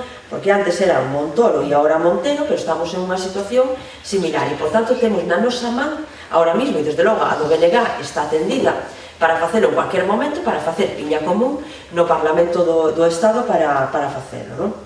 E despois eu creo que deixa en evidencia tamén outra cuestión importante, que se nós tuveramos un sistema de financiamento similar ao que pode ter o País Vasco, no que recaudáramos nós e despois fixéramos contas do Estado, en esta situación non estábamos seguros, non? Non estábamos seguros, e por tanto, bueno, pues o debate que estaríamos tendo ahora mismo non sería este, sino tería sido outro bastante diferente, non? Por tanto, eu, bueno, por seguir co que iniciei, non? Que presentaríamos unha emenda, pois únicamente, bueno, pois decir que efectivamente en coherencia co que nós estamos defendendo e, por tanto, e con que se fagan efectivas esas liquidacións do IVA, nos facemos unha proposta de enmenda que levaría, en caso de aceptarse, que votáramos a favor, senón o sentido do noso voto sería abstención, porque é verdad que nós non vamos contradecernos agora con esa petición que estamos formulando tamén ao Goberno Central. A emenda sería, bueno, pois primeiro, instar a Xunta de Galicia a iniciar no menor prazo a vía judicial en reclamación das cantidades aderedadas por parte do Goberno Central, porque é verdade que a pesar dos anuncios reiterados por parte de Feijóo de que se vai a recurrir aos tribunales para facelo, seguimos esperando a ver se efectivamente pasa de ser un anuncio a pasa de ser algo que o BNG ten defendido, que é recurrir xa e de forma inminente aos tribunais para facer esa reclamación, non? E a segunda, demandar a derogación da normativa sobre estabilidade financiera, así como da reforma constitucional de 2011 que a sustenta, que afoga a capacidade investidora e de mellora de servicios públicos da Administración galega e dos concellos, así como a inmediata negociación dun modelo de relación económica que recorrixa o infrafinanciamento dos servicios públicos galegos, nomeadamente a sanidade. Con estas, se se aceptan estas enmendas, nos estaríamos en disposición de votar a favor, senón a nosa posición sería de abstención. Por parte do Partido Socialista? Sí, a moción poderíase titular perfectamente As mentiras do PP co IVA. En 2017, as comunidades autónomas recibiron entregas a conta por 12 meses de IVA, pero un cambio normativo do ministro Montoro fixo que en términos de caixa só se contabilizaran 11 meses. En 2019, cando se liquidou o exercicio correspondente a 2017, fíxose evidente o efecto negativo da medida do PP. O goberno de Pedro Sánchez propuxo entonces no Congreso dos Diputados un cambio legal para que en términos de caixa se contabilizaran 13 meses de IVA, o que compensaría o mes perdido en 2017, subsanando así o prexuízo causado polo Executivo de Rajoy. Ahora as comunidades do PP recoñecen que esa era unha boa solución, pero entonces o Grupo Popular dixo isto: desafía el sentido común la treta contable de cambiar la fecha del pago del IVA para tener 13 meses de ingresos. Pretender desde el Ministerio de Hacienda que una anualidad cuente con 13 meses es imposible, dijeron.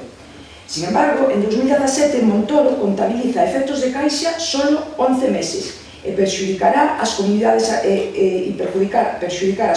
autónomas non lles pareceu un problema. Así, o PP vetou a solución que propuxo Facenda cando era posible revisar a liquidación de 2017, algo que agora xa non é factible, posto que o plazo para a liquidación definitiva é de 2 anos e acabou ao finalizar 2019. O problema do IBI, xenerado polo ministro Montoro, non provocou un recorte do gasto público nin ha perxudicado a prestación de servicios. As comunidades autónomas gastaron o diñeiro correspondente a ese IVA porque o incluíron nos seus presupostos. Polo tanto, é falso, como dice o Partido Popular, que as comunidades autónomas teñan 2.500 millóns menos para a sanidade, educación ou servicios sociais.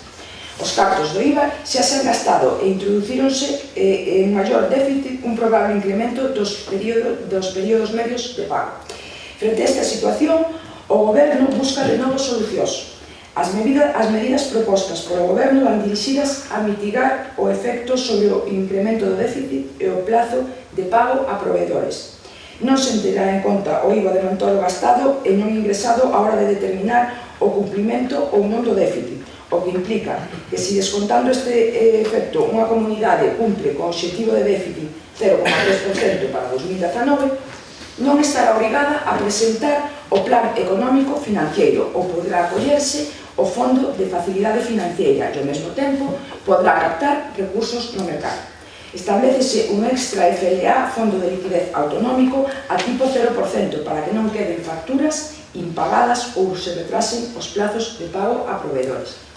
O obxectivo de déficit de 2020 para as comunidades autónomas flexibilízase e queda no 0,2%, dúas décimas máis que na senda vixente que aprobou o anterior goberno. Recapitulando, o goberno do PP ocasiona un prexuízo arbitrario en 2017, sustraendo un mes de IVA que debería haber ido ás comunidades autónomas. En 2019, o PP oponse a unha solución proposta polo goberno socialista e satisfactoria para as comunidades autónomas. E agora, cando xa non se pode facer nada respecto á liquidación de 2017, de novo o PP oponse a unha nova solución aportada polo goberno. En definitiva, a dereita non só xenera problemas, sino que veta todas as solucións posibles. Polo tanto, o noso voto vai ser non. Non sei se desea un turno de réplica. Sí. Lo que se modificó en el año 2017 fue el sistema de gestión del IVA. Lo que se quiso hacer y lo que se hizo, lo que hizo Montoro, fue que para evitar el fraude y facilitar el cumplimiento de las obligaciones tributarias de las empresas, implantó este sistema de transparencia. Eso que implicó burocráticamente, sí, es así. Eso que implicó que burocráticamente, efectivamente, un mes, el mes de diciembre, quedó pendiente.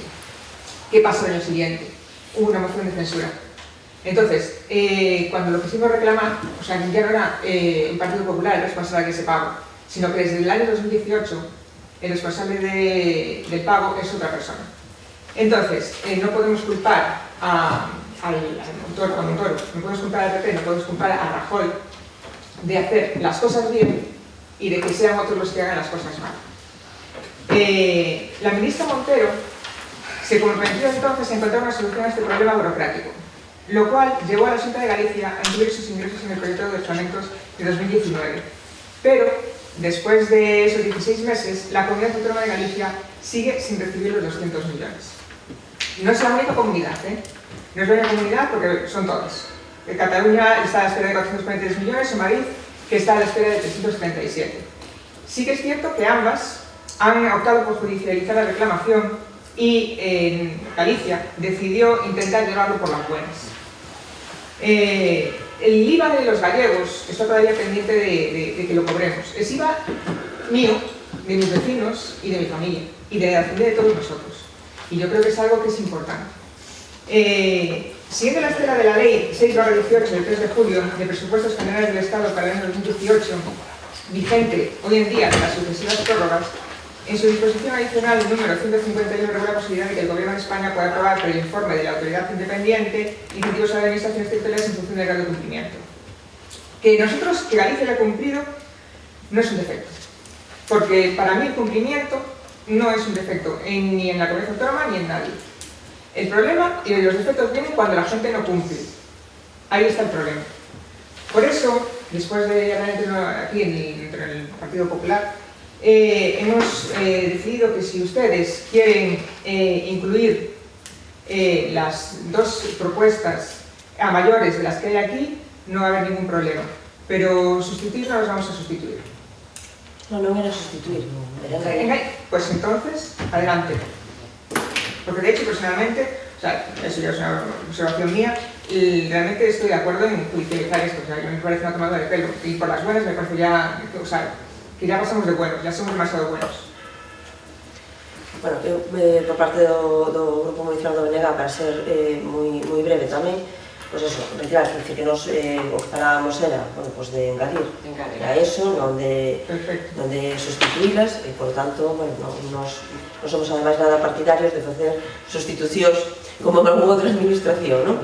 E, por tanto, variar as mocións que presentan os partidos legítimamente, non?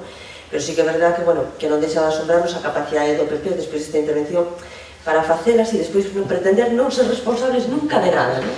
Quer dicir, que é algo que a verdad que ten mérito, e creo que é verdad que ten mérito porque é reiterado en todo cuanto asunto se pode debatir, non? Pero eu creo que hai unha solución moi sinxela para todo isto. Voten con nos no Congreso e como mínimo somos 11. Se se uno Partido Socialista, xa somos máis. E non seríamos capaces, os galegos e as galegas, de condicionar a política do Estado xa, ahora mismo. E hai unha cuestión moi sinxela. Si se pode, non se pode, si pasou o prazo, non pasou o plazo. Quen tenga capacidade para legislar, tenga capacidade para facer posible ou imposible. Por lo tanto, como a política é eso, e ter a capacidade, entre outras cosas, de facer posible ou imposible, e ter a ferramenta de legislar, unámonos no Congreso dos Diputados, e seguro que é posible facelo isto. Pero claro, é verdad que para eso temos que pensar nos intereses do país, neste caso de Galicia, por encima de todo, e isto terá solución, e cobraremos o IVA e cobraremos o resto que é necesario facer efectivo, non?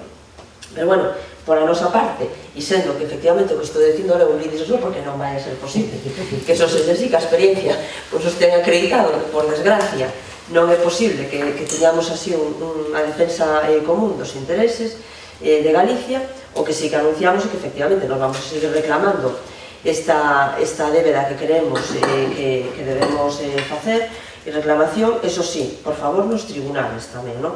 Por eso, facíamos esas engávegas a esta proposta. Por parte do Partido Socialista e da Organización, pues solo tenemos... Solo una cosita más. Yo creo que hablo en nombre de mis compañeros diciendo que nosotros siempre actuamos en positivo. Entonces, yo no quiero que nos digan, nos suelten esas indirectas de que si votamos todos juntos en el Parlamento... Fala do Partido Popular de Galicia, non estou falando dos tres concellos que están sentados aquí. Lógicamente que non son diputados. Por alusiones, por si acaso. Porque lo voy a soltar. Exactamente. Nosotros siempre votamos... Que non haya alusión. No se preocupe que va a ser, puede ser. Entonces, yo lo que quiero que conste es eso, que nosotros siempre estamos dispuestos a votar en positivo. No vamos a ser sectaristas en el sentido de que porque ustedes propongan una cosa, le vamos a decir que no, o lo que sea. Nosotros queremos destacar precisamente por todo lo contrario. Entonces, quiero matizar y quiero declarar públicamente, quiero hablar en nombre de todos, que todas las votaciones en las que sea necesario nuestro voto por Galicia, ahí lo tendrán. Sí, pero bueno, en este caso estábamos falando porque, por desgracia, ningún de nós ten a posibilidade de estar no Congreso dos Diputados para tirar este voto, non? Por tanto, está falando dos partidos, en este caso, dos diputados e diputadas que están ali, e non dos que estamos aquí sentados, non? E nós, por ahora, Bernardo nos chega na Diputación, non temos intención de mandar a Madrid. Sometemos entonces a votación a moción presentada polo Partido Popular con esta engádega formulada polo Grupo Municipal do Partido do Bloque Nacionalista Galego. Votos a favor, votos en contra, apróbase cos votos a favor do Partido Popular, do Bloque Nacionalista Galego e co voto en contra do Partido Socialista. Punto número 10. Moción do PSDG-PSOE para garantir a igualdade de trato das parellas de feito coas casadas. Ten a palabra a portavoz do Grupo Socialista. As persoas registradas oficialmente como unións de feito que sobreviven a súa parella experimentan no noso país unha discriminación no acceso á percepción da pensión de viudez respecto aos que elixen o matrimonio como modo de convivencia. A un membro supérstite da parella de feito exixen de requisitos para a percepción da pensión que non son contemplados nos supostos en que a parella se formaliza de conformidade coas normas que regulan o matrimonio. Esta diferencia de trato non ten causa obxectiva que actualmente a xustifique. De acordo coa Lei Xeral da Seguridade Social modificada no ano 2007, o membro supérstite da parella de feito deberá acreditar para percibir a pensión que os seus ingresos durante o ano natural anterior non alcanzaron o 50% da suma dos propios e dos do falecido habidos no mesmo período, ou o 25% no caso de inexistencia de fillos comuns con dereito á pensión de orfandade. Esta regulación supón unha dobre discriminación. Dunha parte, exíxese que o membro defunto da parella gañase un euro máis que o sobrevivinte para poder percibir a pensión, requisito que en algún caso se exixe ao cónxuge que sobrevive no matrimonio. De outra parte, establecese uns requisitos diferentes no caso de que non existan fillos comuns con dereito á orfandade.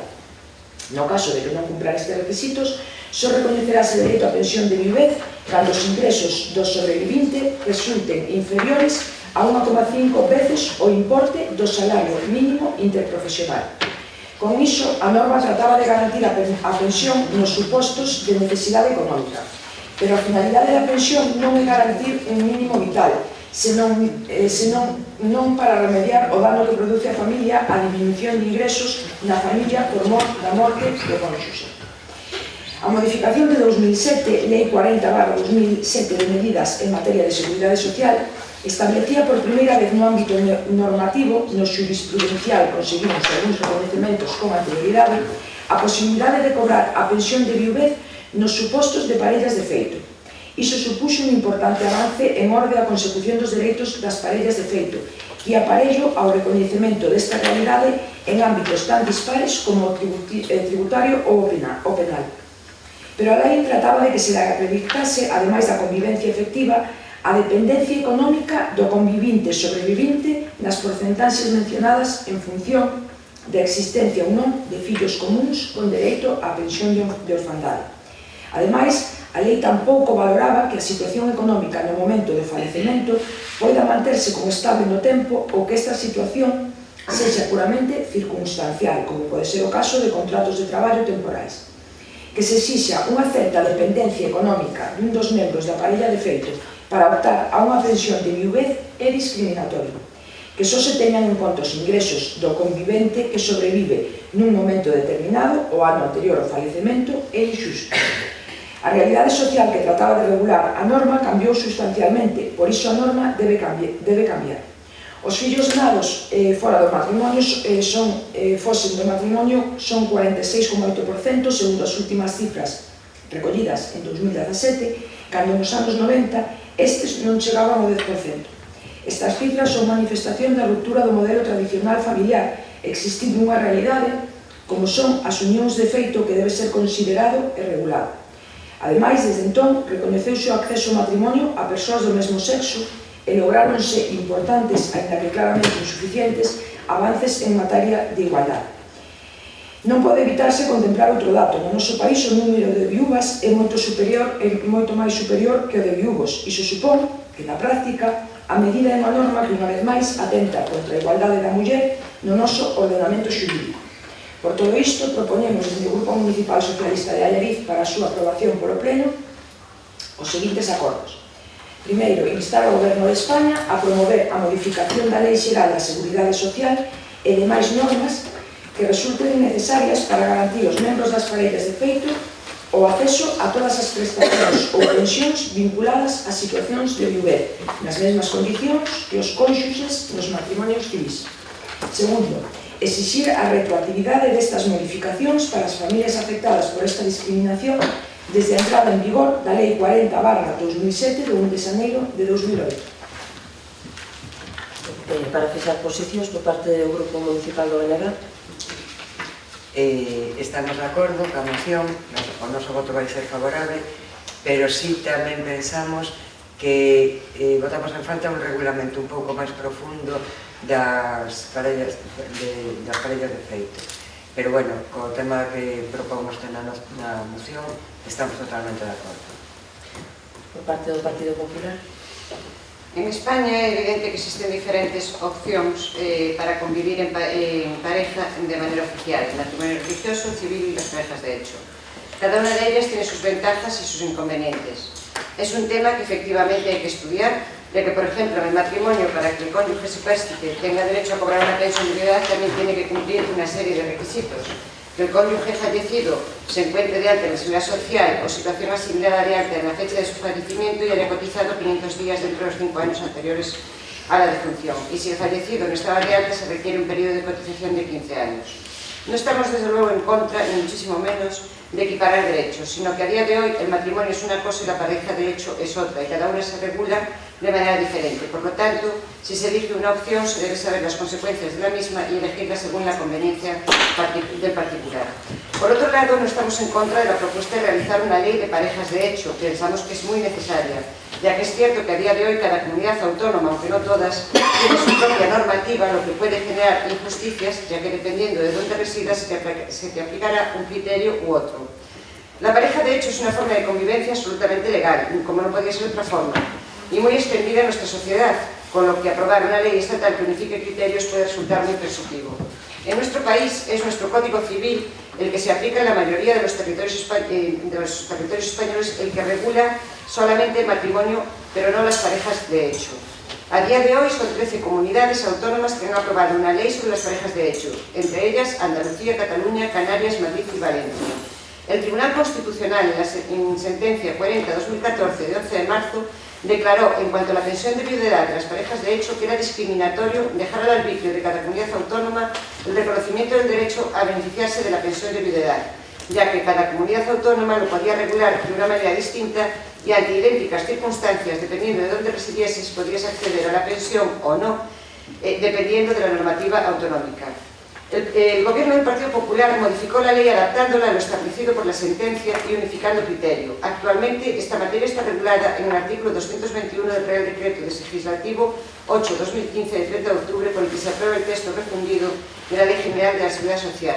Y en su artículo 221 referente a pensiones de viudedad de parejas de hecho dice: cumplidos los requisitos de alta y cotización establecidos en el artículo 219, tendrá asimismo derecho a la pensión de viudedad quien se encontrase unido al causante en el momento de su fallecimiento, formando una pareja de hecho y acreditara que sus ingresos durante el año natural anterior no alcanzaran el 50% de la suma de los propios y del de los causantes habidos en el mismo periodo. Dicho porcentaje será del 25% en el caso de la inexistencia de hijos comunes con derecho a pensión de orfandad. No obstante, también se reconocerá derecho a pensión de viudedad cuando los ingresos del sobreviviente resulten inferiores al 1,5% veces del importe del salario mínimo interprofesional vigente en el momento del hecho causante, requisito que deberá concurrir tanto en el momento del hecho causante de la prestación como durante el periodo de su percepción. El límite indicado se incrementará en 0,5 veces la cuantía del salario mínimo interprofesional vigente por cada hijo común con derecho a la pensión de orfandad que conviva con el sobreviviente. Se considerarán como ingresos los rendimientos de trabajo y de capital, así como los de carácter patrimonial, en los términos en los que son computados por el reconocimiento de los complementos por mínimos de pensiones establecidos en el artículo 59. A efectos de lo establecido en este artículo se considerará pareja de hecho la constituida como análoga relación de efectividad a la conyugal por quienes, no hallándose impedidos para contraer matrimonio, no tengan vínculo matrimonial con otra persona y acrediten mediante el correspondiente certificado de empadronamiento una convivencia estable y notoria con carácter inmediato al fallecimiento del causante y con una duración ininterrumpida no inferior a 5 años. La existencia de pareja de hecho se acreditará mediante certificación de la inscripción en alguno de los registros específicos existentes en las comunidades autónomas o ayuntamientos del lugar de residencia o mediante documento público en el que conste la constitución de dicha pareja. Tanto la mencionada inscripción como la formalización del correspondiente documento público deberán haberse producido con una antelación mínima de 2 años con respecto a la fecha del fallecimiento del causante.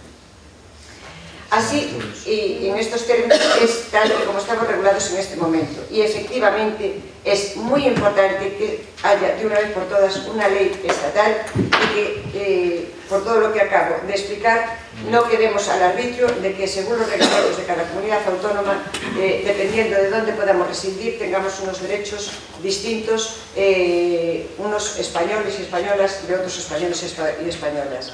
Vamos a apoyar la moción, aunque yo iba a proponer una pequeña enmienda en el punto 2, cuando dice exigir la retroactividad. Creíamos que sería más apropiado el instar al Gobierno de España a que estudie la posibilidad de retroactividad, pero ya lo que es la proponente del Grupo Socialista y quiere exigírselo a su propio gobierno y seguramente no va a atender de ninguna manera nada de lo que humildemente este partido, con toda educación, criterio y conocimiento, le propone, pues se la vamos a aprobar, como no somos sectarios, como como ella demuestra Los una vez tras insultos, otra, el segundo pleno en el que se me insulta, no lo voy a consentir. Es el segundo pleno, entonces haga el favor, señora alcaldesa, de una llamada al orden por favor, a la portavoz del estoy Partido en mi uso de la Popular. palabra, yo no he insultado a nadie. Me acaba de llamar usted sectaria. Haga el favor de no utilizar esos términos. No, yo utilizo Por favor, vamos a intentar Para dirigirse a mí no, perdone, vamos a intentar levar un pleno todo contundente que sexa necesario no fondo, intentemos que as formas é a segunda vez, señora alcaldesa, e non vai chamadas nunca a orden.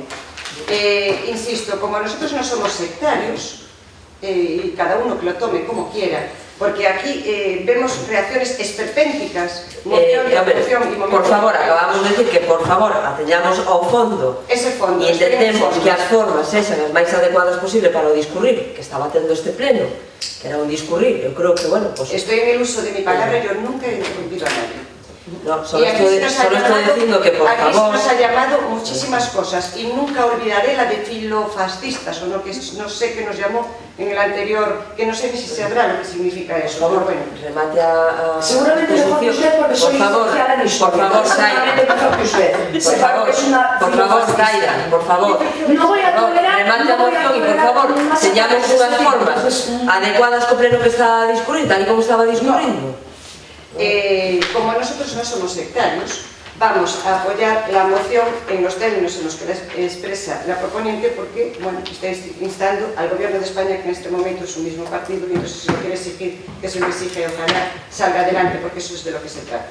Hai un turno por parte de... Sí, unha cuestión de orden. Eu non vou tolerar que por parte de ningún grupo municipal, en concreto estou falando por parte do Partido Popular, é a segunda ou a terceira vez que se me chama sectaria. Non o vou tolerar máis. Se a señora alcaldesa non toma medidas como tomou en outras ocasións cando os ataques iban o grupo municipal do Bloque Nacionalista Galego, incluso unha vez puxose fora e botouse fora do pleno a portavoz popular, eu tamén actuarei en consecuencia. É dicir, non insultei en ningún momento, eu estou expresando as miñas opinións e non insultei. Entón, non vou tolerar que haxa unha terceira vez na que se me volva a chamar sectaria.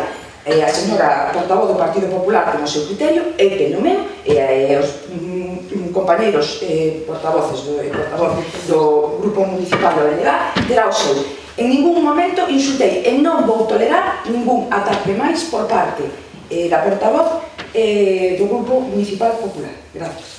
Bueno, eu só unha puntualización con respecto a iso. Creo que desde que eu son alcaldesa nunca se expulsou a ningún membro desta corporación do pleno do Concello, e eu creo recordar que a única vez que unha compañera, neste caso, tuvo que salir do pleno da corporación foi do propio grupo municipal do Benega, e neste caso que Francisco García instou a compañeira Elena a que abandonara o pleno municipal, que xa adiantouse ela e xa o abandonou en ese momento antes, ¿no? E entonces eu creo que, bueno, pues levamos unha trayectoria bueno, pues en esta última etapa nos plenos nos que se pode debatir con toda a contundencia nos argumentos que se sea necesario, e que efectivamente todos debemos facer un esforzo por guardar as formas, que non sempre ten sido posible en algúns momentos. Nós creemos que por a nosa parte temos feito o posible e estaremos dirixentes en todo caso e faremos todos os esforzos para que non sexa así, ainda que tamén é verdad que, bueno, que nos debates efectivamente algunas veces poda levarse o tono, e iso non signifique que efectivamente debe ser esa línea pola que debemos optar, sino por unha línea diferente. Non sei se con respecto á moción hai algunha cuestión que quere engadir ou se sometemos a votación a propia moción. Sometemos entonces a votación a moción presentada polo PSDG-PSOE. Votos a favor. Apróbase por unanimidade de todos os grupos da corporación a moción presentada polo Partido Socialista.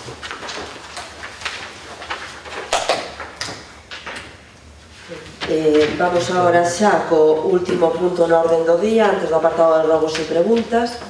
Adhesión ao convenio entre a Secretaría de Estado de Facenda, Dirección Xeral do Catastro, e o Concello de Allariz de colaboración en materia de xestión catastral e en sustitución do convenio vixente de data 4 de maio de 2011. Como se avanzou na Comisión de Facenda previa a celebración deste pleno, o Concello de Allariz ten suscrito un convenio co Catastro con data de 2011, no que, bueno, perdón, con data de 2001, no que basicamente o que se incluye son o que ten que ver as variacións de orden físico ou económico por parte tanto do Concello e das xestións e das tramitacións que se poden facer parte do Concello como do catastro. Este convenio que presentamos agora para a súa adhesión non presenta cambios sustanciais con respecto ao convenio que estaba firmado en data 2001. Basicamente, por resumilos, por un lado, o que se pretende é unha mellora de acceso á información catastral. É verdade que a innovación tecnolóxica que se ten producido desde o 2001 hasta hoxe ten posibilitado que efectivamente poda haber unhas plataformas e unhas aplicacións que permitan mellorar ese acceso á información catastral e, por outro lado, cuestións como da actualización directamente de mapas catastrais, aínda que non de facer esos procedimentos.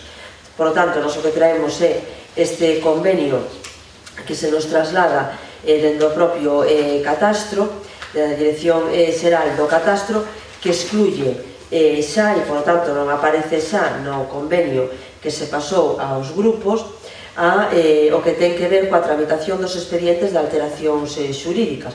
Por tanto, é unha cláusula que xa non está incluída en este convenio e que se mantén a variación de orden físico ou económico, pero non, como decía, a de alteracións xurídicas. Por lo do resto, poden ver os grupos e se fixeron a comparación co convenio presentado agora e o convenio que estaba vixente, que son basicamente esas as variacións que hai. Se hai unha cuestión que nos lamentamos e que nos gustaría que non fora así, que na renovación esta se fora máis sensible coas competencias que cada administración e cada organismo ten, e que incluíra que os equipamentos e os medios dos que hai que dispor para a asignatura deste convenio foran aportados, en este caso, por a administración competente en materia de xestión catastral, que neste caso é o catastro e a Dirección Xeral do Catastro, e non, como sempre, que recaiga na administración local a aportación dos medios que fagan posible a posta en funcionamento despois deste convenio. Desta forma, é como xa nos ten pasado en tantas outras cuestións, unha administración como a administración local que non ten esta competencia acaba asumindo ou por adhesión, por a necesidade de que efectivamente haxa unha dilixencia no que ten que ver con esta xestión catastral, acaba asumindo o que ten que ver o coste en recursos humanos e o coste tamén en recursos financeiros para facer posible, para facilitar esta xestión catastral. Eu creo que de destacar aí, e na última reunión a que asistimos, a que fomos convocadas por parte da Dirección Xeral do Catastro, e que tamén é verdade que agradecemos que se nos puxera como exemplo de xestión en ese momento, e que, por lo tanto, que se nos inste a que volvamos a renovar o convenio. Agradecemos eso. O que teríamos agradecido máis se fora acompañado dos medios que creemos que é necesario facelo, porque é verdade que algunhas destas xestións exixen a contratación dunha empresa especializada, en algúns dos casos, que ten que ser ese pago satisfeito con cargo ás arcas municipales, e non, en este caso, como tiñamos solicitado nós, e me consta que máis concellos que nós, que fora sufragado, neste caso, polo catastro, que é a administración competente. A pesar deso, sí que creemos que non asinar o convenio suporía un problema tamén para os nosos administrados, de forma que esas xestións do catastro que ahora se poden facer máis axilmente a través deste convenio demoraríanse anos, como ven sendo unha práctica habitual no catastro, como aquelas persoas que van a dar de alta a súa vivenda, cando compran, por exemplo, unha vivenda, van a dar e pasan anos e siguen sin poder efectivizar esa alta da súa vivenda, e, por tanto, despois vense tamén obrigados a pagar despois conxuntamente moitas anualidades dun IBI que, se fora máis dirixente, non sería posible. Isto é o que nos anima a nós a que efectivamente non se haxe ese prexuicio para os administrados nosos, e que, por tanto, no que ten que ver coa xestión catastral do Concello de Allén, que este máis o día posible no que ten que ver con esta parte que incluye o convenio, que é de orden físico ou económico, pero non xurídico, non de alteracións xurídicas, e, por tanto, por eso sometemos este proxecto de convenio para que sexa votado en este pleno, anunciando, como non podía ser de outra maneira, que o noso voto vai a ser favorable para a asignatura deste convenio coa Dirección Xeral do Catastro. por parte do Grupo Popular? Nos, en principio, estamos non somos proclives, digamos, a apoiar a suscripción deste convenio. O único é que o que nos pasaron é un modelo de proxecto de convenio, pero non o convenio que se propón. É dicir, este modelo sirve para Madrid, para Lleida e para Albacete. Hai unha serie de datos que están sin cubrir. Hai algúns que evidentemente teñen que estar pendentes porque leva esa proposta a xerencia de catastro e entón despois o Consello Territorial de Catastro toman os acordos, pero hai outra serie de datos que se deberían vir cubertos e sobre todo a duración prevista, que eso xa aparece nas últimas páxinas, é que é un modelo do que sirve para Madrid, para Lleida e para Albacete, pero aquí xa hai uns datos concretos. Houve un convenio que deberían vir os datos do convenio actual, cuáles son eses datos do convenio actual e, sobre todo, cuál é a duración prevista que ven nas últimas páxinas e aquí nos acompaña. Entón, queremos que nos pasan un modelo, que poñemos un modelo. Entón, nós pensamos que deberían vir os datos que xa se poden cubrir actualmente que se cubriron, non? Por parte do Partido Socialista? Bueno, eu só unha aclaración, e se me equivoco que me corrixa o secretario municipal. Este é o modelo que a nos remite a Dirección Xeral do Catastro, e igual que na ocasión anterior, nós o que facemos é adherirnos a este modelo que despois eles cubren en función das cláusulas que nos aprobamos e que excluen expresamente esta que decía antes das modificacións das alteracións xurídicas, e, por tanto, eles pasan a fazer traballo, volven a reenviar, en este caso, xa cos datos incluídos no convenio, para que, asinado e tal, para que nos incorporemos a asignatura do propio Concello despois desa adhesión. É o sistema habitual do catastro, que a nos, pois, efectivamente, tamén nos parecía máis razonable, que pudera ser o de outra maneira, pero que é o sistema do catastro e o funcionamento que ten o catastro.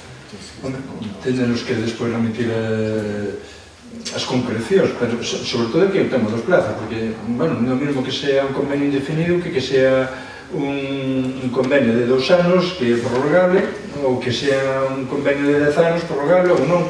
É dicir, isto, nos no pleno temos que saber o que se aproba. Son indefinidos, en principio, sí.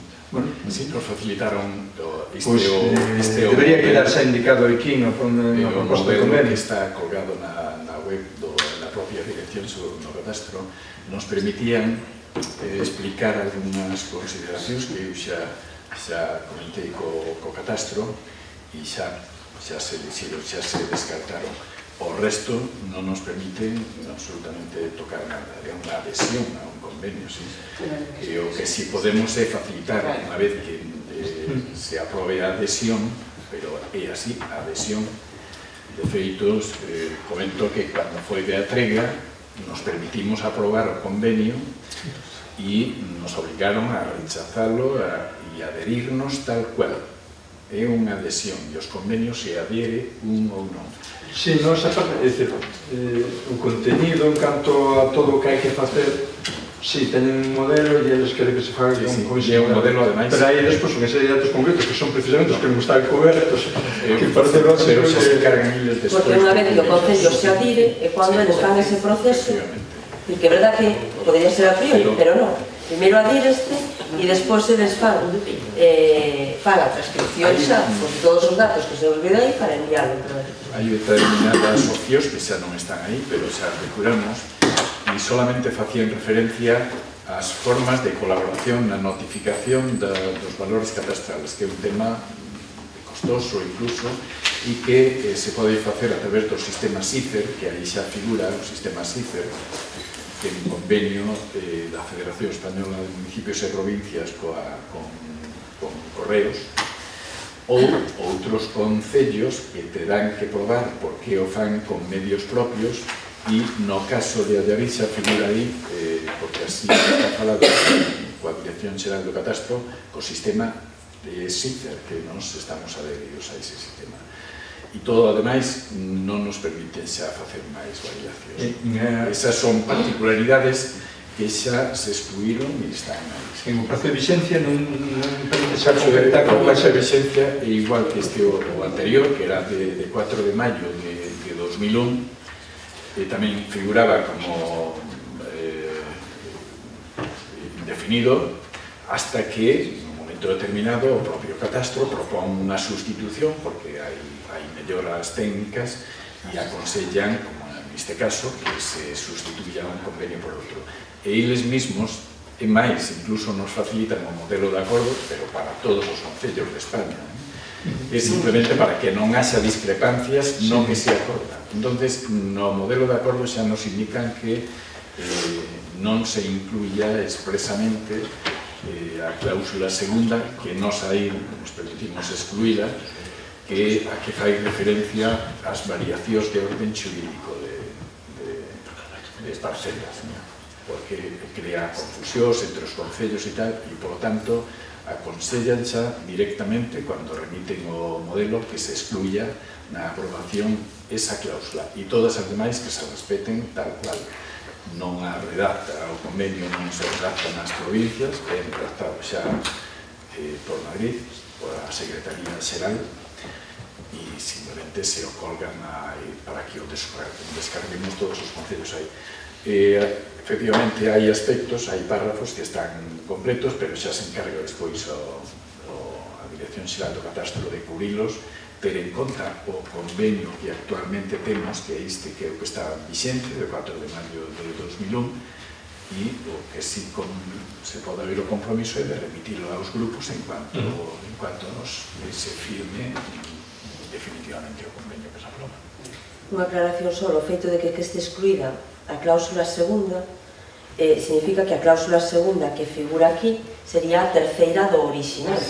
Por tanto, a cláusula segunda, que ora é segunda en este momento, que é de tramitación dos expedientes de alteración do orden físico e económico, en realidad se tería sido a de alteración do orden xurídico, que neste caso xa non está incluído, porque xa pasou... Pero non a incluímos neste caso para non crear precisamente esa confusión e estar ser coherentes co modelo de acordo que nos facilitou a propia Dirección Xeral tamén do Catastro. Bueno, se non hai máis cuestións, sometemos a votación, entonces. Sometemos a votación a adhesión ao convenio entre a Secretaría do Estado de Hacienda e a Dirección Xeral do Catastro e o Concello de Allariz de colaboración en materia de xestión catastral. Votos a favor? Apróbase por unanimidade dos grupos da corporación. Bueno, non existen máis puntos na orde do día, salvo rogos e preguntas, e, por lo tanto, non hai ninguna presentada por escrito. Non sei se hai alguna pregunta oral, do Grupo Popular. Non.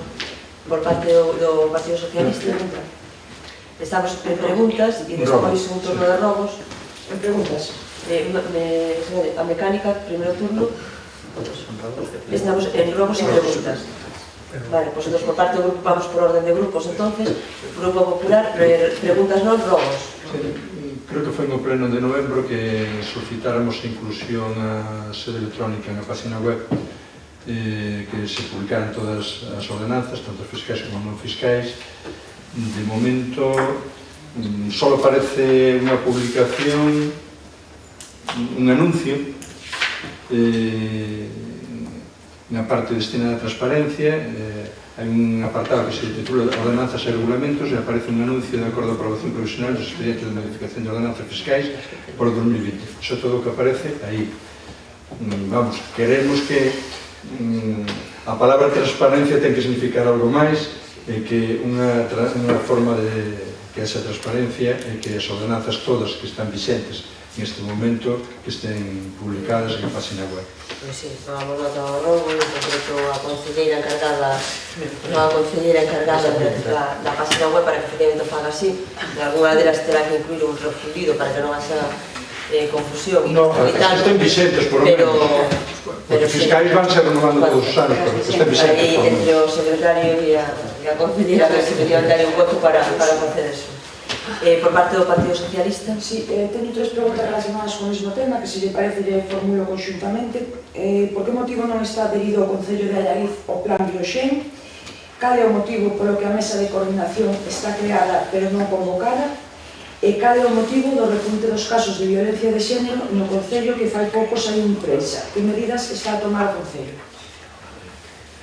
Pois teremos que contestarlle en outro momento, porque é verdad que ahora mismo está a dicir que non se temos mantido as reunións coa delegación, na que está incluída a policía, e unha mesa constituída para eso, e si estamos nos expresamente, incluso, eu creo que fixéramos así, pero bueno, comprobaremos, porque sí que é verdad que mantemos unha comunicación moi fluida, ademais, que a delegación do goberno en este tema.